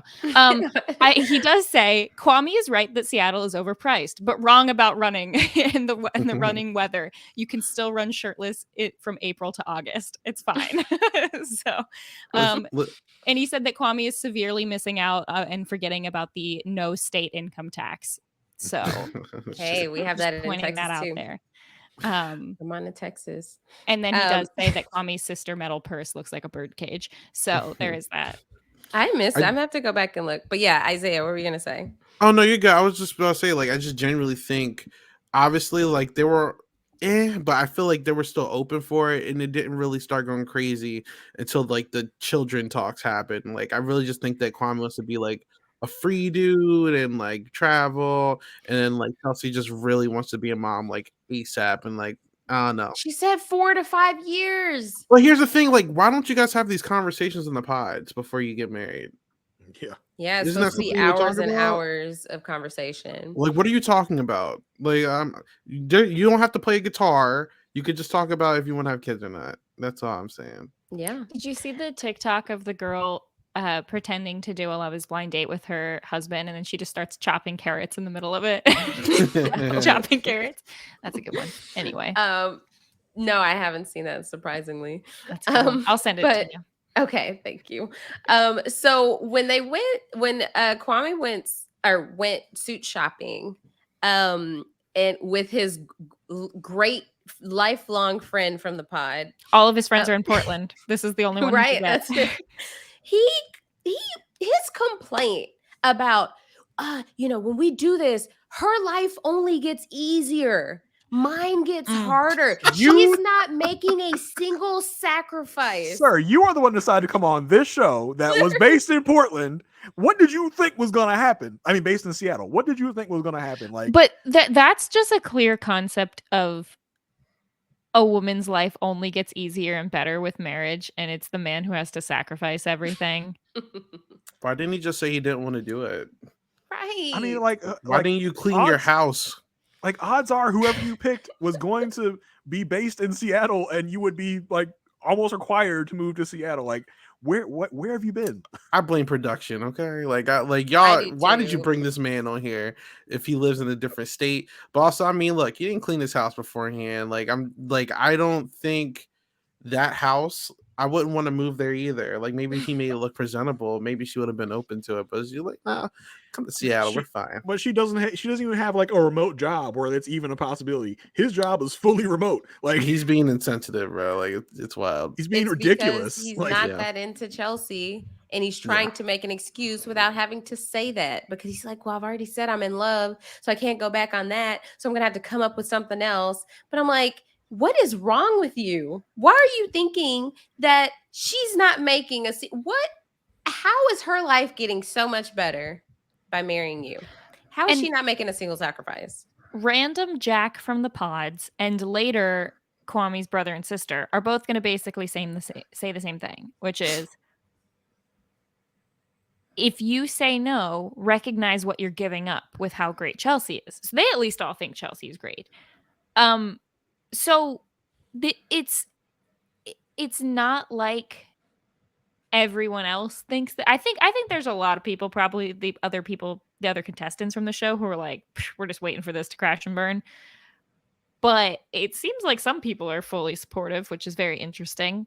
I mean, not his mom. So maybe we'll all find out that his mom turned out to be the real one, and like we should have all been on his mom's side. Better. She knew. I mean, she did know that her son should not be on these shows. Like, that's clear. But I mean, and the fact that we got Chelsea and Kwame's sister connecting, and we didn't see that on camera, I'm just like, why did y'all do that? Like, that doesn't make any sense, like, narratively, that you're gonna later bring this up, like, oh yeah, we talked and we're great. Like, I would have liked to see that. Like, I think that would be an interesting, like, part of their story. Yeah, I would have liked to see that too, because that would have given us more insight to Kwame when you start to see the people around them. Like, because all we've gotten is him. But with the wedding dress shopping, I felt like her dress looked perfect for her. But really, the one thing that stood out to me was her saying, "Me and Kwame are both extra." So I don't know if she just thinks they're really alike in her head, or what we're missing. I think she's trying to convince herself, to be honest. I think that's a lot of what this is. I could see that. I could see that. From the beginning, I've been very confused. And I think that's why also in the beginning, we were so much like, oh, Chelsea seems great. And it's like, well, because she's acting like she's so into him that you'd think, oh, Kwame, you got this girl who's so into you. Why don't you like her? But then there are things that, as we see them interact, that don't make sense. Yeah, it's just so like confusing. when she tries to pee in the strawberry, and he's obviously perturbed. He's like, I had strawberries already. What do you think I was doing? She's like, oh, why do you have to wait a week? Like, how did you jump from that to that? Like, I'm so I wonder if at the beginning of this whole experiment, Kwame told her, like, I'm going to be like kind of stiff and off-putting at some points, and that's just my way of showing love. So whenever I do that, just know. Don't question it. That's your cue to love me even more. Yeah. I don't know. No, it's very confusing. This delusion is driving her in this relationship. But what's going to happen to these photos in the engagement shoot if they don't work out? She's gonna make a big show on social media of burning them in a trash can or something. Like that she gives me those type of vibes. Like, she's gonna make cut him out of them. She's gonna make a big to do out of it. Like, she's gonna like burn them in a trash can. Maybe she took some solo shots. I don't know. I wanted to see them framed like what Brett and Tiffany had that date. Like, maybe walk into an apartment all framed. Oh my god! Yeah, because are these the type of photos you hang out in your living room, or are they just for the bedroom? Or do you hang them? Where do they go? Mail them to her friends and family. Like, it does. I don't know. Maybe you put them in like a scrapbook, and then you can like look at them just yourself. I don't know. Like, I'm so fascinated. I love the idea of doing a boudoir photo shoot. I cannot imagine doing one while it's being filmed, as well. But like doing it to, feel good about yourself. And I mean, I know people do them by themselves. That sounds great. But I am confused about the logistics of then what happens. What's the next step? And what do? You do with these pictures? Yeah. I don't know. Maybe if you're like really fancy and you have like a walk-in closet or like a dressing room, you like put them in there. That'd be kind of cool. Oh yeah. They could do something like that. He does bring up, like, he does open up about how much control his family has had over his dating life, with his mom, especially with like strong faith in Christianity plus West African culture. And so at least he's sort of talking more about that now to give some insight, but it is a little confusing on why he's saying that if he went on the show. For some reason, he thought he would get his mother's approval. He thought that was even an option. Like, right? Like, you know her. You know her. You know her better than anyone else. And you decide, I'm just going to try to spring this on her, and to try to make it seem now. I knew he was going to. I think we talked about this last week, Mary. I think where we talked about like this potentially going to be a reason if he doesn't have his mom's approval, and he brings this up like, oh, I have a couple of things, and for him to like, for her to finally ask like, would you marry me without your mom's approval, and for us to get a non-answer. I think if he had said, yes, I will do that because I love you, that would have been in He's the not show. going to give us. He's not going to give I us think a clear answer. part of it is to add suspense to what the decisions will be. He could have said yes or no. I don't think they ever would have shown it. Yeah. But I think I think the level of deal breaker it would depend on who his partner was. Like if Micah was his partner, he really loved Micah and he was like all for it. He's like, no, I don't give a crap what my mom says. We're getting married. I don't care. With Chelsea now, it's all of a sudden like, yeah, this is a big deal breaker. If my mom says no, like he's looking for outs basically. And that's my problem because I think he's if when he does say no, he's gonna be like, my mom doesn't approve of the marriage. So That's like it honestly, I feel I'm so anti people like even bringing people to like the family meetups if you're not going to marry them. Like if you feel like you're not going to say yes, don't introduce your parents and your family to these people. Like and it feels like as we get like into the pre-ceremony, his like brother or sister came to talk to him and they're kind of pepping him up like, yeah, mom will be fine. He's just like, no, don't say that. Do not say mom will be fine. I want this to be an out. This is like my one out. Don't you think though that part of the reason why he likes Micah is because she's not as ready to settle down and start having kids and stuff, and maybe Micah is, but I think Chelsea gives off vibes of like, if you say yes, if we get marriage, this is real to me and like this means something. And I think maybe he thinks with Micah like, oh, this is kind of just like fun. Yeah, she's a little more lax than Chelsea is. Like, I mean, we saw that at Chelsea's party where he's like, with Micah, there's no pressure. Yeah, that's not your fiance. Of course, there's going to be pressure with somebody you're about to get married to in a few days, compared to this other person you have no commitment to. But yeah, I don't know. I just felt like, when he does eventually call his mom, she doesn't answer. I just feel like, yeah, it's a point of contention, but he needs to understand at this point it's just not happening.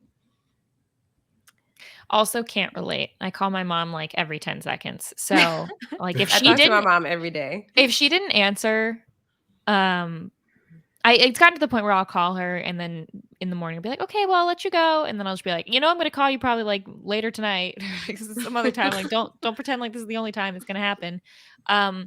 So if he's like, oh, maybe I'll try calling my mom again tomorrow. And I'm like, why wait till tomorrow? I'll just try right now. Like, you need to continually call until she picks up.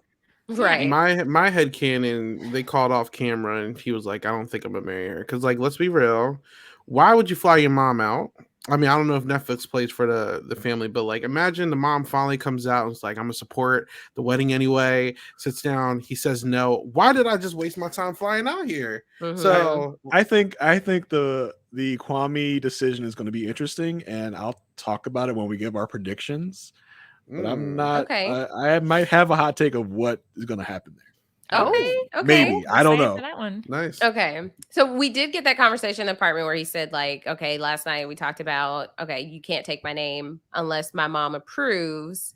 And then proceeds to be very pessimistic. It's like, this next year is going to be one of our toughest years. Do y'all feel like okay, I'll ask you, Jason, since you have potentially a hot take. Do you feel like he's trying to set her up for what his answer could be? Possibly. He might also be trying to like scare her into saying no, like it's going to be so terrible, you don't want any of this. But yeah, I think he's trying to really scare her, like, and he is maybe trying to set her up for a no later down the line. I think that could definitely be an option there. Yeah, I don't know. I think this also, though, it like reflects the thing he said at the shop of like, oh, her life only gets easier. Is like, I think there's a happy medium here. Like, even outside of Kwame and Chelsea in particular, just any two people, if one person's saying like, oh, the first year is going to be all rainbows and butterflies and so joyous and hopeful and exciting, and the other person says like, it's going to be really hard, our lives are going to go and change, I think it's in the middle. It's like, it's going to be hard. There are going to be life changes, but you can go into it expecting the best and like trying to look forward to those changes, look forward to building a new life together. Don't mourn the loss of your single life, like celebrate your union. So I think it's both of those things. That's coming from like normal marriages that do not take place on a reality show. On this show, well, it's Kwame and Chelsea. So if they did get married, yeah, it would be probably really hard, and there would probably be a breakup because they're not compatible. But I think it's a no-brainer for that their life's going to be different and tough because they don't really know each other. Like, their first year will be a lot different than a normal first year of marriage where you know each other already. Usually, first years of marriage, I don't think are that hard, are that terrible because you've been together for a while, probably. But hopefully, this will be like 24/7 dating if you get married and move in together, which regular dating is tough enough. Yeah. So he did say, like, when it comes to the altar, he wants to make sure that he just wants them to be happy. And Chelsea's like, okay, yeah. Like that's it. That would be like, okay, guys, starting this podcast, the goal is just for us to have a good time. You're like, wait, were we not going to have a good time? Like, what was the goal here? So they're the only wedding that we started out with this episode and only got Chelsea's answer. So I was glad they did spend some more time with us getting to know his brother and sister. And his sister Barbara is great. She gave Chelsea a beautiful kente cloth bag. And I don't know. What did you think heading into the answers, Isaiah? I feel like Kwame I could just tell like this was almost like watching someone's POV of like, what did I get myself into? Like you have to go stand in front of this woman's family and your siblings came out here and friends and all that and tell this person no. I'll save it to them, but I feel like it's not going to go well. Obviously, like he's doing the laugh and everything. And I'm just watching this guy. It feels like he was like, why didn't I end this sooner? Why did I procrastinate? Why did I wait? And it just feels like, I don't know. It just looks like his whole world is coming to a close. And then when she says yes, like his face doesn't even change emotion. When she prepares a speech and he speaks from his heart. Like, I just don't know. Like Kwame, it just feels like this was just like watching someone like self-implode on like in real time. Like it was crazy. Yeah, it felt like a cop out not to write anything because it just felt like he was just going to feed off the vibes, like kind of try to give the energy. This doesn't matter anyway. I could just say whatever. It also coming right after she had read something. It was like a little bit like, yeah, I didn't have to write anything down. And she said, "I love you." He didn't even say that in his speech. He said, "You're a magnificent girl" or something like that. I'm like, go off the cuff, Like, what the hell? He didn't even compliment her though when she came down the aisle.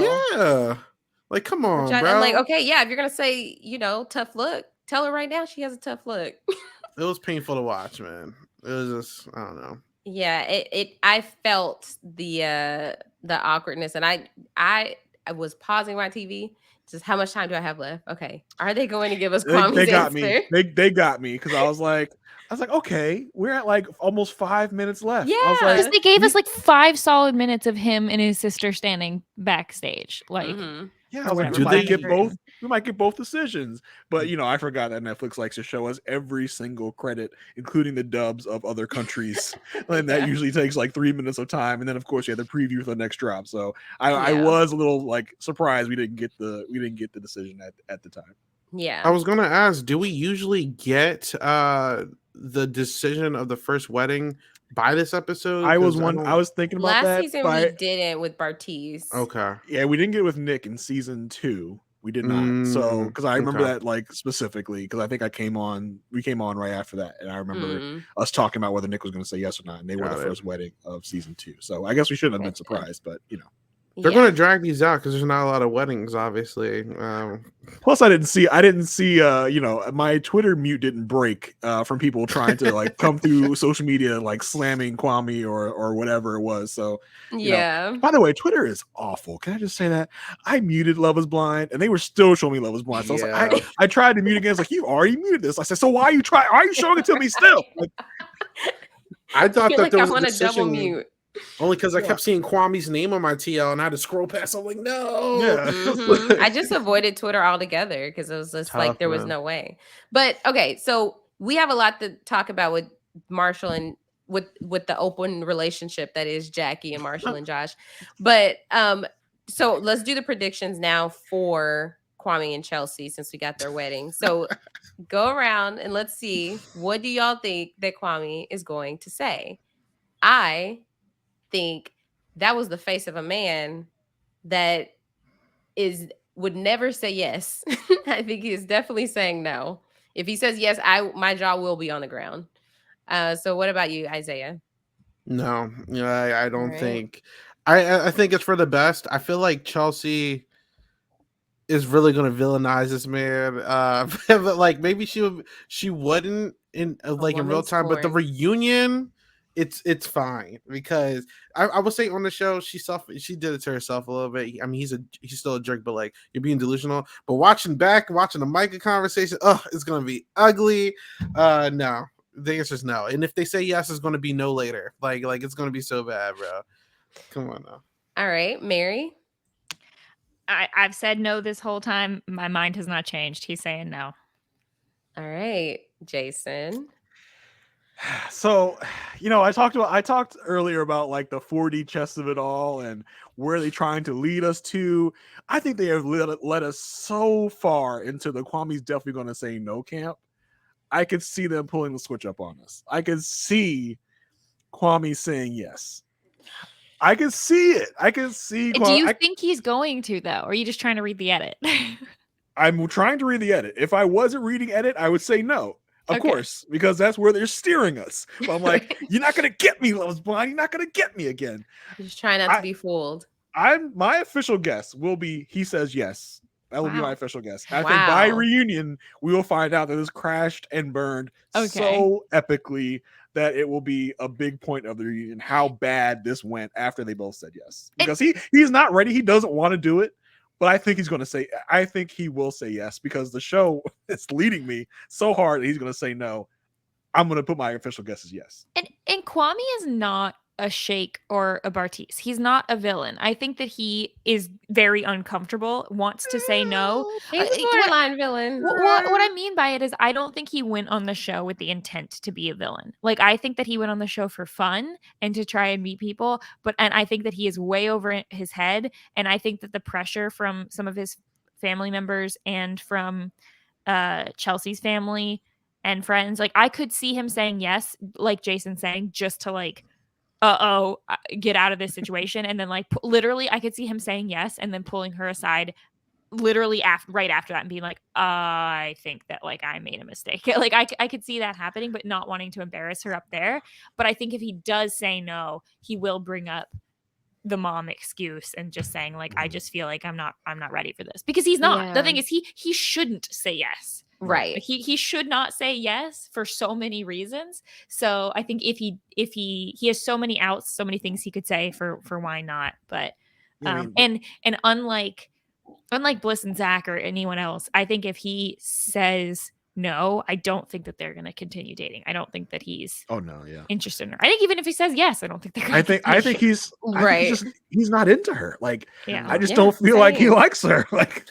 I mean, do you think that he knew that most of the people would be based in Seattle when he got casted for the show? Yeah. Yes, it is a show. This man applied for Married at First Sight in 2019. Wow. He is familiar with reality shows. I don't think he's like somebody, I've never seen the show. The casting call probably asked for people from Seattle. I believe that the answer that we got on YouTube or somewhere last week was that people said that they said the show is set in Seattle, but then they didn't get enough people or the people that they wanted, so they extended it to start looking at people in other places as well, which is how he got on. But I can tell you that when you apply for these shows, you don't have to live in the place, but they do tell you like this show is casting for this city. Yeah. But you can he probably would have been more open if like it was someone he was obsessed with. But I don't think anyone in this cast he was like too head over heels for. I'm gonna just be honest. I feel like we would have got the same BS if like he ended up with Micah personally. Yeah. All right. Then last but least, or go ahead. I was just gonna say before we move on, I want to get Isaiah and Jason, and also your Asia's any other thoughts for the other couples of where they might go. Just predictions in terms of yes or no. So like with Micah and Paul, Isaiah, do you think they're saying yes or no? Only because she let him answer first, I'm gonna say yes, but I feel like if that wasn't the case, the answer would probably be no. Okay, so you think he's gonna say yes, and then she'll also say yes? Yeah, but I wouldn't be surprised if they get divorced. Yeah, we this was the one we flipped on. We were both pretty strong no's the first time around, and then after the last batch, we started moving more towards yes. Are you still feeling more towards yes, Aysha? No, I feel like he'll say yes and she'll say no. Okay, interesting. Yeah, I think I'm still gonna go yes for both of them, but I'm on the fence about them just because I've got too many yeses once again. What about you, Jason? I think this is going to be the couple where they're like, everything's fine, and then we get to the altar and it's going to not be fine. I think Micah's going to be a no, and Paul's going to be a yes. Okay, gotcha. Look at us Tiffany and agreeing. Brett, are we all yeses all around for Tiffany and Brett? No, Still? absolutely. They better. They better. If she doesn't marry him, I will. Okay. Yep. I will stop I'm watching taking the this show. to the streets, and I am for real. rioting. Great. And Bliss and Zach, I know that, Jason, you've had thoughts. I'm still going all in yeses on them, but I'm going Bliss no, Zach yes. wow. Okay. I echo Jason's votes. Wow. But if they both say yes, I won't be shocked. So I don't want no Twitter interaction saying we were wrong or anything. But we've always got to have the couple that we disagree on. It's fine. This wouldn't be the show. This wouldn't be the show, meaning our podcast, without it. Last season there wasn't any big beef. Yeah, we did good this time. It was just last season was fine. Beef was crazy. Yeah. All right.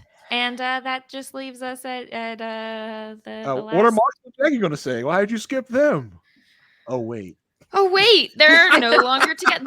They disappear after. Is it even episode? Like, do they even make it to episode 2 of this drop? Do they make it to episode whatever 10? No. Yeah, they did because it was. Yes. Yeah, they lingered their Episode 10. conversation. Episode 10 started with the Jackie Josh date. Yes. Yeah. You're right. And then we got to the Marshall Jackie confrontation. Yes. So Thank you for not drawing this out to the altar show. Yeah, that is. I'm glad that they didn't. But it's funny that we actually didn't get that many scenes from them.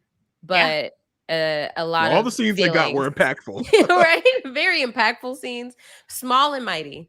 So we did get that conversation after Chelsea's party where, he wants to talk about it. Like they are still not on good terms and he wants to talk about it and she does not at all. Sleep is of the utmost importance in this moment. I'm in no way a Jackie stan, but I was on Jackie's side here. Right. I was like, she's drunk. I just been drinking a lot. I am dead ass tired. Can we talk about your feelings tomorrow? I just want to go to bed. Yeah. I was on her side in that point of it.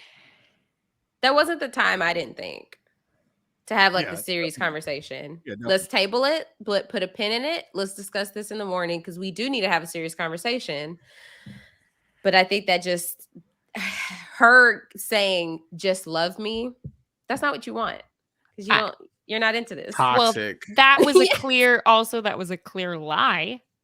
That was her saying, I don't feel able to tell you that I'm not interested in you tonight. So I'm going to save that for later. If I say it now, it's going to come out terribly and you're going to be upset. Like, let me be sober and think about it.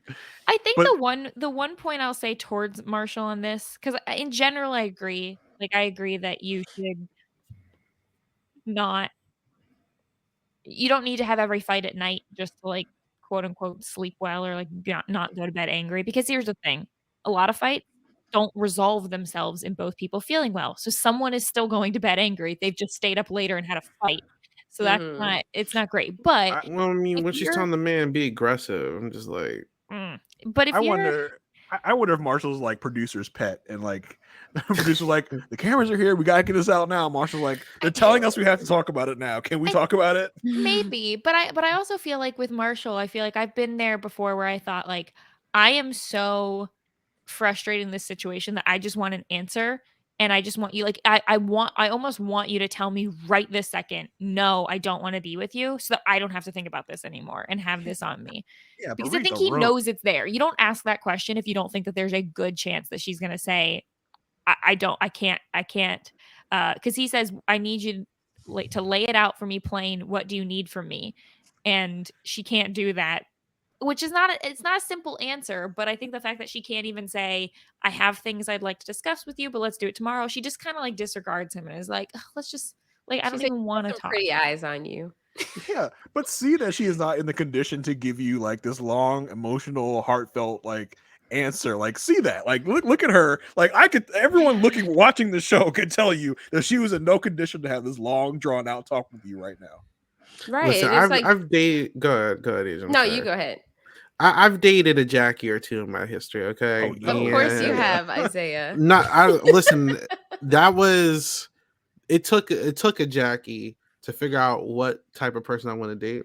So I'm outside. I haven't girlfriend. That's. I'm out of the streets now. I'm out of the streets now. You know what I'm saying? Listen, but I've had this before, and it's like honestly, I think Marshall's problem.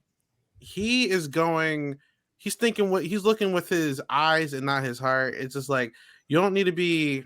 I don't know if I want to say this on this podcast. You don't need to try to save everybody.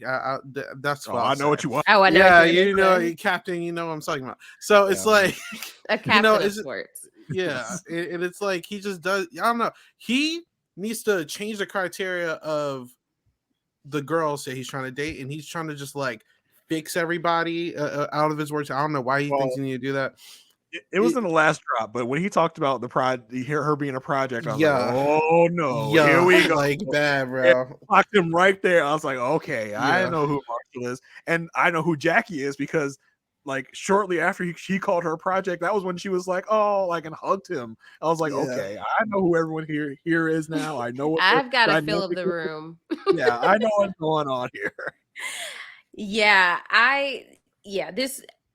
I like, okay, Marshall is great, but I do see have certainly been red flags in this relationship that, not to say that, what am I trying to say? I don't think those would be present in a healthy relationship. Like, let's say if he wasn't with a Jackie, you know, I think that he may have that savior mentality, but it may not be as apparent when he's not with someone who's not as toxic as Jackie, if that makes any sense. Well, and I think I brought this up last time, is like you can have people who've got not a savior complex, but there are people who enjoy helping people and lifting them up and being there for them and being their rock.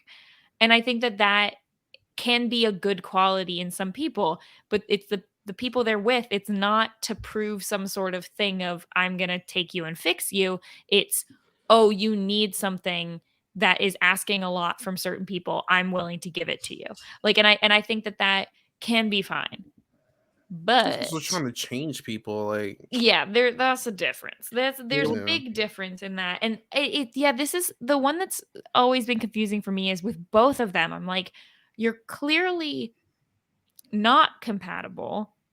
I don't know why you're like, for her, I don't know why you're interested in him, even from the pods. Like, I get now that you're not attracted to him and stuff, and that's fine, but I don't understand what in the pods made her like him. And then for him, I don't know why. Everything about your personality, your friends, all of that makes me feel like there's a very different type of girl who would be right for you. And it's confusing of why he's going for someone like Jackie. Like, I don't know what that says about him or previous people he's dated or what. Because if the answer is that he only likes to date people like Jackie, then that's a problem with Marshall for not seeing clearly what it is that he needs from someone. I think another thing is because he even said like he dated Tiffany in the pod, and like his one thing for her was that she was older for him. Yeah.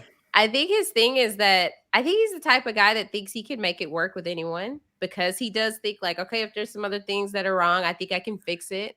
But I think he just decides like, okay, this is a person, I'm gonna try to commit to this person no matter what. And the fact that we're seeing all these things, it's almost like Chelsea with Kwame. Like, even though we're seeing all these things that we would be like, Marshall, you could do so much better for yourself. Don't you see this? He's He just does. like, I've already made the the words decision out to of my quit. mouth. Everything I was about to say. Yeah. He's got a lot of confidence that could really border on arrogance for me. Like, I'm perfect. Why would you not want to be with me? Like, I could give you anything that you ever wanted. Why wouldn't you choose me? Why would you choose Josh? Which, I mean, we may or may not agree with him, but like, you know, that's the feeling I get from Marshall, that he looks for people with, as he calls it, potential, like they are an investment property that he's purchasing. And for Jackie, it feels like she took this opportunity to do something different than she would normally do, which I think was a mistake for her in this process. I wonder if Marshall and Chelsea dated at all. Yeah, like how did that go? Can we see a Marshall and Bliss pairing working better? Maybe. Yeah, maybe that too. I don't know. It's always confusing when you look at the whole cast when they give it to you, like the 15 men, the 15 women at the beginning, and you're like, we don't see most of these people even date, and they look on paper like they might be more compatible. It's always very confusing. Yeah. Yeah. So we did see that with the like the suit shopping, Marshall was telling his friends, she makes me fly. Like, he's speaking so positively about her. Meanwhile, she's not even at the dress fitting. Awkward. Didn't say a word about it to him. But then we see, and guys, we're aware of what's on social media. We will touch on some of it after this section. So just be mindful of that. We are on social media. So with the way that they edited this, with the coffee date with Josh,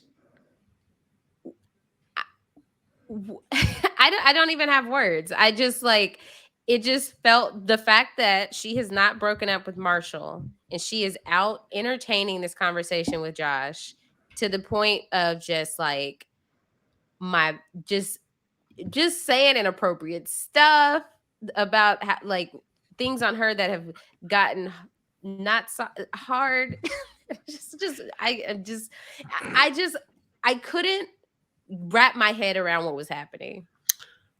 Unpopular opinion. I'll probably get some flack for this, but I mean, he's annoying, of course, but I am not like, I don't hate Josh anymore. Like, I'm just like, I listen, and I'm gonna be honest with you. Look, his personality, he's obnoxious. He's annoying. I can't with you here, Isaiah. I'm hopping off. So that's fine. That's fine. Listen. I'm not sticking up for him. I'm not sticking up for him. Feels annoying. Like you are, and I gotta get out now. The Mr. Still Your Girl bit, that was a little cringe. Certified lover boy. I'm certified tequila boy. Like, certified lover boy. Like, you can go certified cringe boy. If it's more but like it. Y'all all signed up for the show, and you knew what you was getting into. He obviously was given the opportunity to try to get back with her, and it worked. Like, I'm not going to get mad at him for being successful. I'm just not. I'm sorry. Like, he was granted the opportunity. We've seen this in plenty of other seasons, and Jackie reciprocated it. I can't get mad at him for that. Listen, I'm not mad at him by any means. He's not the one in the relationship. It's Jackie, a scumbag move. It's a scumbag move. Like, it's not his fault. Jackie's the one in the relationship, though. Yeah. What I'm confused They're both about, scumbags. They both suck. Like, but Marshall also left for 3 days. He kind of drawn too. Well, I'm sure we're going to get into that. But it's just like, my beef is with Marshall and Jackie. I can't really get mad at the third party for who's single, who was given the chance to come on a show by production to try to change her mind. But Isaiah, it's right there. That's my issue. It's with production. You had all of the opportunity to give us any Josh before. You gave us one scene of Josh dating in the pods and then Marshall getting mad about him. That's all you gave us. We had to watch 5 minutes of Zach singing instead of getting like I blame production, not Josh. I'm blaming production because why did you bring this guy back who the audience is going to react like, who's this rando who you've brought in here? Because we've seen nothing of him before. And so it seems completely out of the blue when he's like, pick me. And you're like, pick me? Who are you? Like, the only pod footage we got was him getting pressed by Marshall, man. Like, I don't know what they were thinking here, but this is a big L for production for sure. I'm like, you picked this guy? This is crazy. It's an L for production and Josh. Like, if production comes to you like, Josh, you're gonna break up a marriage, come on over, let's go. Josh's like, yeah, let's do this. Like, he came in ready to do that, and I mean, that's a scumbag move. I'm sorry, like it just is. It's because Josh and Marshall aren't friends. They're not. Like, true, very true. You don't owe him anything. Like, you don't owe him nothing, and it's like, okay, like, look, you trying to make me look crazy on national TV, I'm gonna take your wife. Like, all right, look, he's single, bro. I'm just saying he's single. I can't get mad at that. Obviously, I'm sure we'll talk about some things on Twitter, but like, I can't get mad at him. I can only get mad at Pride, Marshall, and Jackie, because all three of y'all got me messed up. But Josh, I'm just like, he didn't do anything wrong here. Well, we did I'm mad at him. I think he's playing wrong. We did see Jackie finally plainly put what was her issue with Marshall, was saying that he's too sensitive for her. And it was like, okay, there it is. Finally. Thank you for making it plain. And she does say that she can see herself dating Josh. And then she says, but if you want marriage for me right now, I can't give that to you. My brother immediately said, who cast her? What is the goal of this show? Where do you think you are? What show did you accidentally walk into the pods? Like, where did you think you were? What did you think you were doing? And Jackie's like, I saw someone for the first time. Someone loved me the way that I wanted to be loved. I was like, oh, and now you're just like, throwing that away. See ya. Like, I was like, oh my gosh. Like, you're saying the quiet part out loud. Like, at least you're being honest, I guess. But geez, it was the kiss that got me. And me too. Y'all, I said they did not just kiss. So look, I made a list. She's done with Marshall. She was done at this point. Like, what did it was over for her. What did you expect? Like, so I made a list on Twitter. Is Jackie officially the biggest villain in Love Is Blind history? Because I feel like she might take in the reins. It's either her or Jessica, right? But then Bartiz and Shake are there. Yeah, she shot up the villain rankings for this season, real quick, like in quickness. She's just, the weird thing about her is, unlike all the other villains, a lot of the other villains had issues with like multiple people, and they were villains to everybody. Jackie is a villain in Marshall's story, even though it's like with Chelsea. We hear Marshall say like, "Oh, she makes me feel like I'm flying," blah blah blah. It's like, we've seen almost nothing positive with you two. Yeah. And it's extremely difficult to understand their relationship. I don't know if I would say that she's the biggest villain, because I'm just so confused by her. She mostly just seems like someone who is so not ready to be on this show. And not in the same way of like Kwame, who's like not ready but seems fully aware of what the show is. I don't know that Jackie, like, I just cannot get in her head. And it doesn't sound like she can either, because she leaves literally saying like, maybe I need to work on myself. And it's like, yeah, probably. I'm glad you recognize that. So I think she realizes it. I feel like it's easy with Jackie. Jackie got too close to what she wanted, and she freaked the heck out and just burned it to the ground. She was like, filled it with gasoline and threw the lighter in there. She's like, yep, got too close to real feelings. Gotta go. Like, let me go back to my F-boy ways and be with Josh. Like, that's what I'm comfortable with. That's what I'm going back to. Yeah. And Mary, you can't forget the constant instigating at the honeymoons as well, with like putting girls against each other, dropping tea. Mm-hmm. This person told me this. Talk about peasant behavior. Like, it's crazy, bro. Like, she, like, I feel like she is, if not the biggest, like, she's up there with, like, I think Jessica, Bartiz, Shake, and her. Like, they're in contention for like number one personally. But all of our podcasting in terms of Jackie and Marshall has not aged well. And real quick, and a lot of that's because I think it was through a different filter. Like, when we saw them on the honeymoon, for the most part, we were like, wow, look at Marshall, like, sitting outside the door while she cries and being so helpful to her while she's emotional. And then the second she got back to the real world, it was like shut down, zero emotion. When they break up and she just doesn't care about his feelings at all, you're like, wow, that she is looks like she looks annoyed when he gets up and walks away. it's Like, Yeah, literally. And the and- start of that was not caring during the coffee dates. Like, and even Josh is like, "Does Marshall know you're here?" She's like, "No, I don't. I don't care. I don't Like, I don't care. care what he feels." she's done with it. It was like, just heartless. and that's why when she was like joking and you know instigating things with the girls on the honeymoon, I was like, I thought that this was from the perspective of more like a Tiffany and Brett, like, oh, she's the one in a happy relationship, so she doesn't mind sort of stirring the pot a little with some other people, but it's because she's from a standpoint of like being in a secure relationship. And then now seeing that that's not the case, it just confuses me more. Well, I think on the honeymoon, she was convinced that that's what she wanted, that she wanted someone like Marshall. But the more she spent time with him and the more they talked, Marshall probably talked your ear off about emotions and issues. And like, that's not Jackie. Maybe Jackie thought that she wanted to be that way, but she got like a real dose of that and was like, this is not for me. I don't even know if it's that she thought it's what she wanted. I think she can recognize that it is probably to some extent what she needs, and she just doesn't want that. And so she's just not comfortable with it. She doesn't want it. I don't know. But yeah, so do we want to talk any more about the actual breakup scene? Yeah, it was intense because it was so hurtful. Like he said, he said it was very hurtful. And it was just kind of like the shock in his face that like this was actually happening. Like you would even think that she would be coming from a standpoint of like, I'm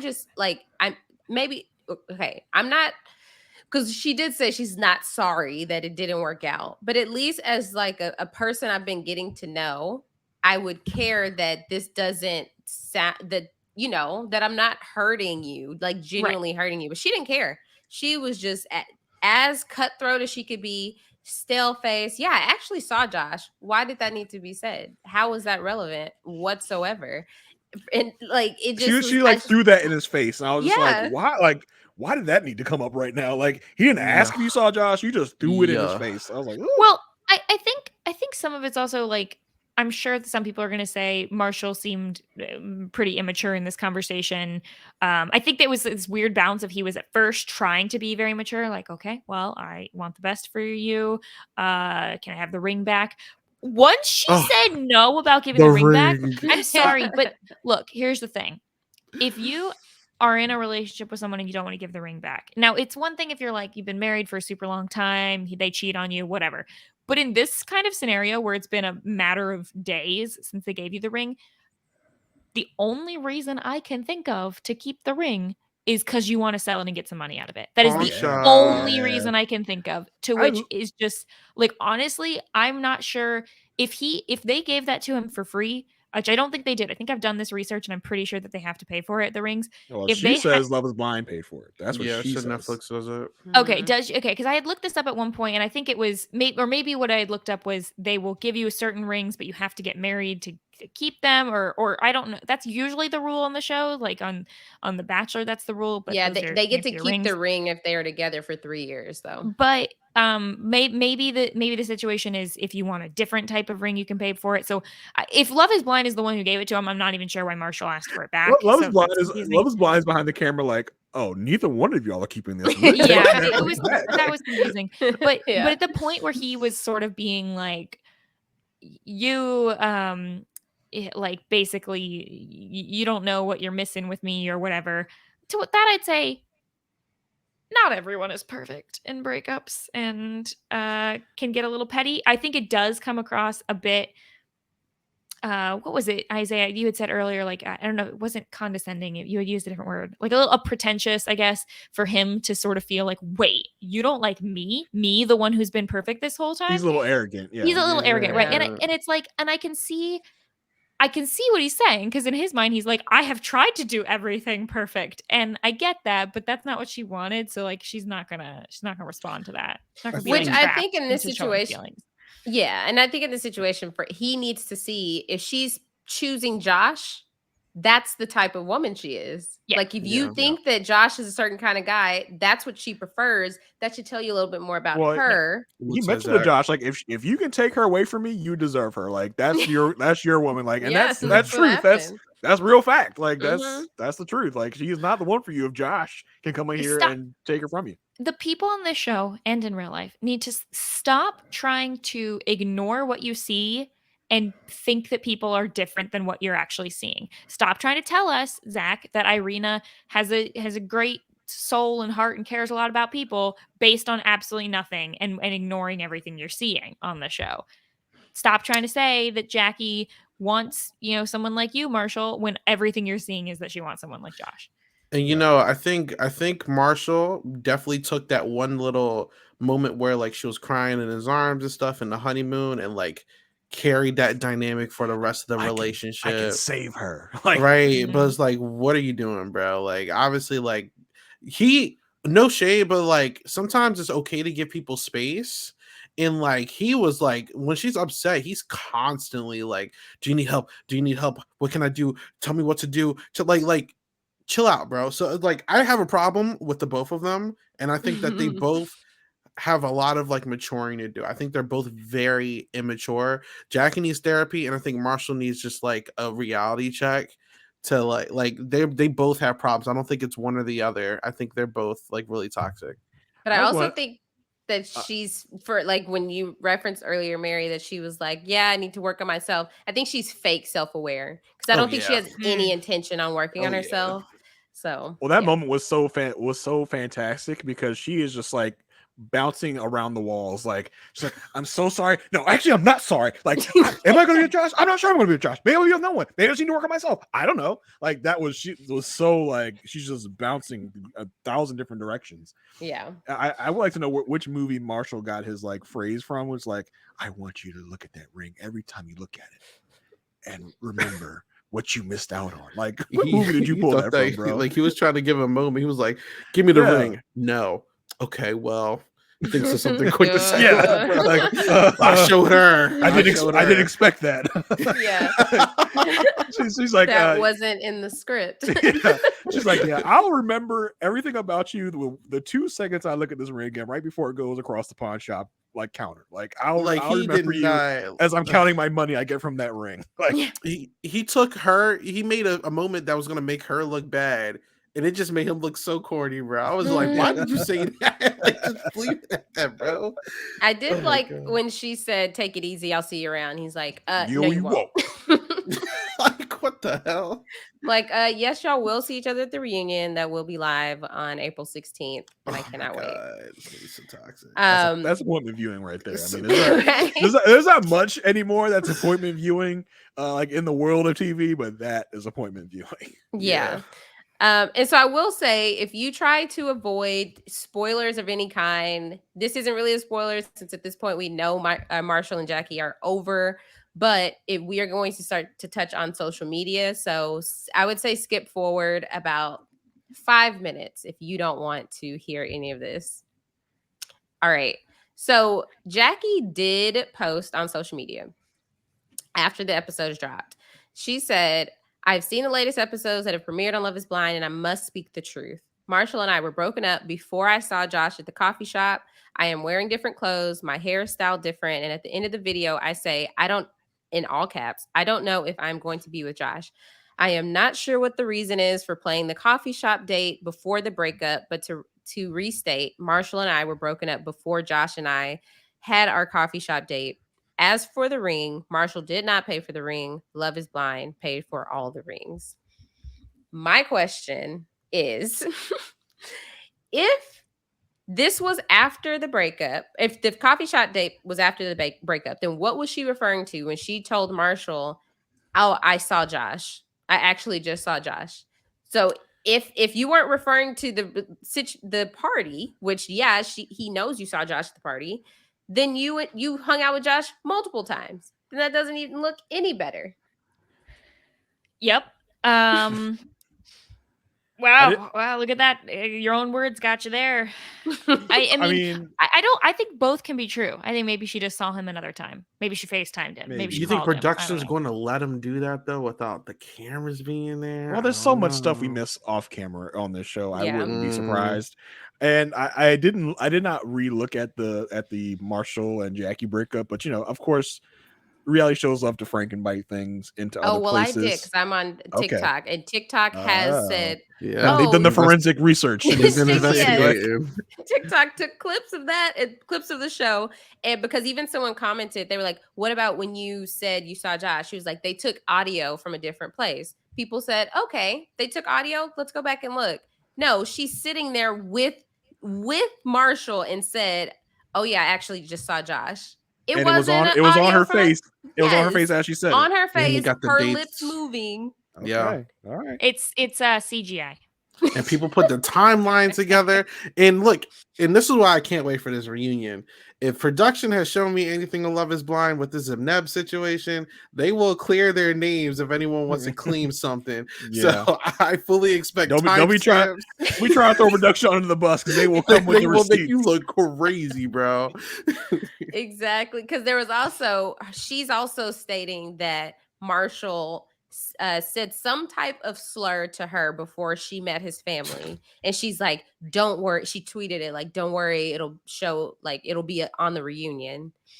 I don't think production is thinking that highly of her in this moment to be pulling receipts in her defense. And am I supposed to take her as a reliable narrator? Like, exactly.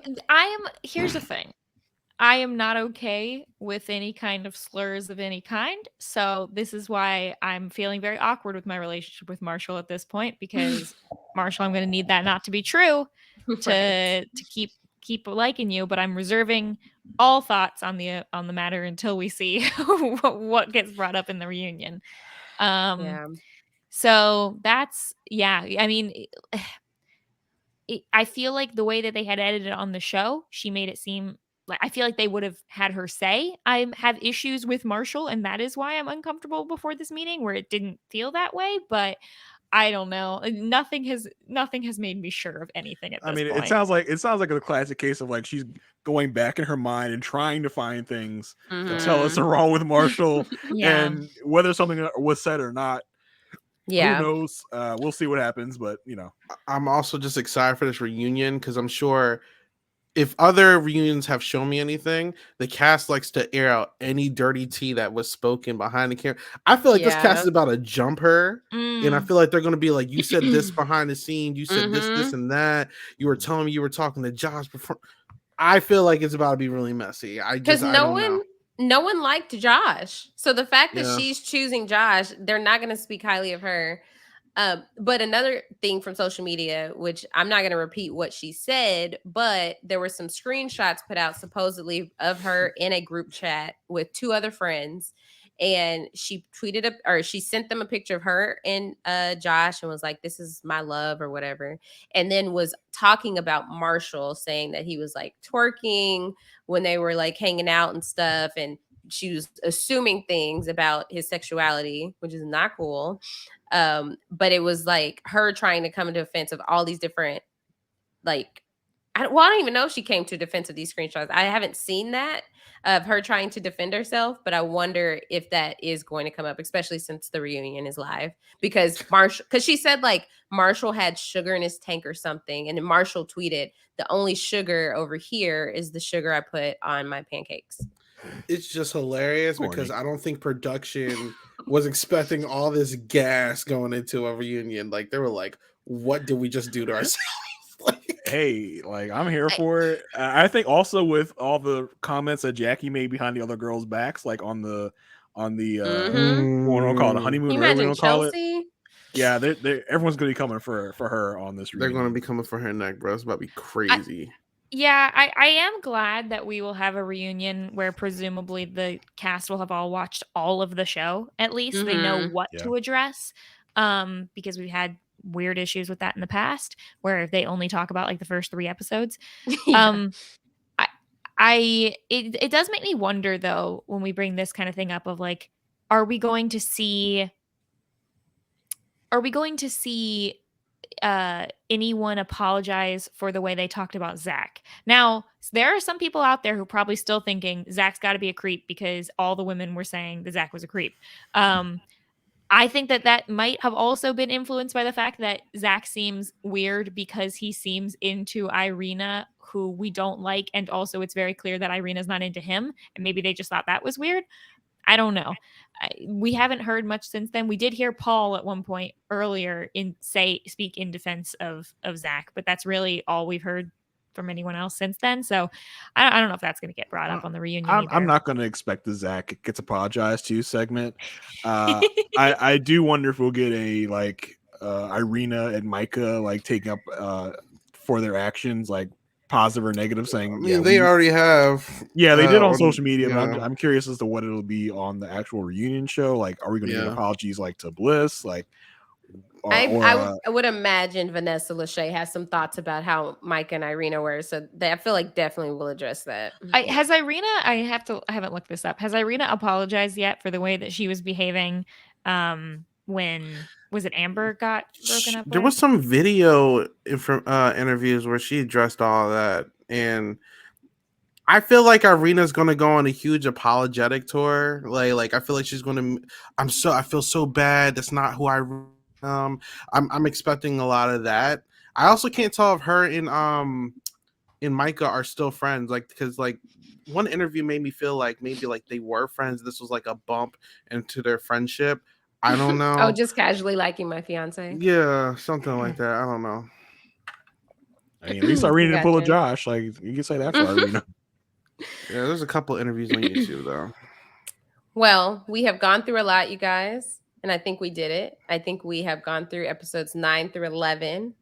Cannot wait for episode. It only took us almost as long as the show was in the strike. Right, exactly. Cannot wait for episode 12, which will be coming out on April 14th, and then on April 16th. Mary and I will be live after the live reunion. So make sure you come here to Rob Has a Podcast YouTube channel to watch us live and get all of our thoughts on episodes 12 and 13 right after the live reunion. Yes. Fire. Top of mind.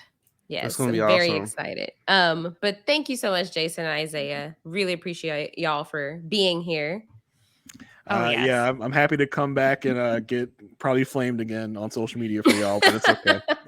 My favorite will be if anything we've talked about lasts long enough to tide us over until the next season, because that's what we had. You know, the beauty of all of the Jarrett and Iana stuff was that it just kept coming back and forth. Oh, did you see they're together? Oh, they're not together. Ooh, who's winning this tattoos? Hopefully, I can boast about Bliss and Zach as soon as next Friday. That's what I'm hoping for. Oh gosh. So yes, Jason, where can people find you and what are you talking about these days? You can find me on Twitter at JAYR1085. Got a couple of things going on. Of course, I'm always talking about the show Married at First Sight on our podcast, A Perfect Match, with Aysha Welch, aka Aysha Welch. So check us out there. We have a lot of fun. If you like Love is Blind, you will also like Married at First Sight. We can't say that enough. Like, they are two peas in a pod, basically. Mess, and more mess. I'm also talking about the show The Power on Amazon Prime over on Post Show Recaps with Sasha Joseph. So come check us out there as well. That's it for me right now. Awesome. Isaiah, where can people find you? People can find me on all social media plats at 8 Ball Bangers. You can find me, I think I'm on a Big Brother Canada podcast this week on RHAP, so make sure you check that out. And everything else is usually on a silent podcast. I'm talking about all my favorite reality TV shows, animated stuff like Total Drama, music occasionally. I talk about everything over there, so definitely check out Silent Podcast. But yeah, I really look forward to doing this every season, so shout out to y'all. This is officially, after 3 times, a staple. So tradition. Yeah. Mary, where can people find you? You can find me at Frail Mary on all the social media plats. Are we doing plats now? Is plats? Plats. We're just abbreviating everything at this point. Yeah. I didn't think it was picking at.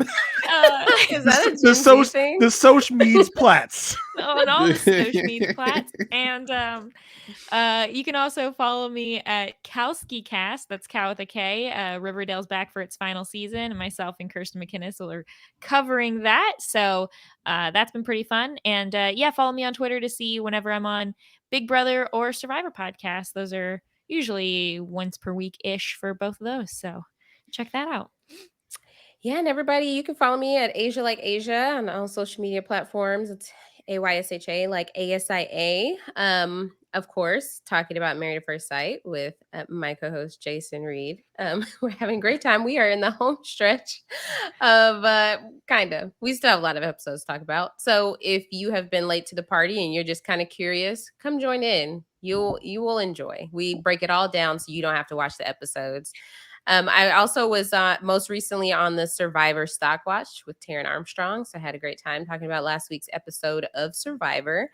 Big Brother Canada here and there. I was on an episode recap last week. So, if you're watching Big Brother Canada, you catch me throughout the season. And yeah, anything else that I'm on, I will tweet about it and you can see it there if you follow me on Twitter. So thank y'all so much for sticking with us. I know this was our longest one yet. We just keep getting longer and longer this season, but there's so much to discuss. It's so much to unpack. So hopefully you enjoyed. Make sure you leave us a comment on YouTube or you tweet at us and let us know your thoughts. We'd love to know what people are thinking out there. But yes, we will be back for the live podcast right after the live reunion. That will be our next podcast. So if you're looking for us next week, you can find us right after the live reunion, and which is happening on Sunday, April 16th. So we will see y'all next week. All right. Bye. Bye.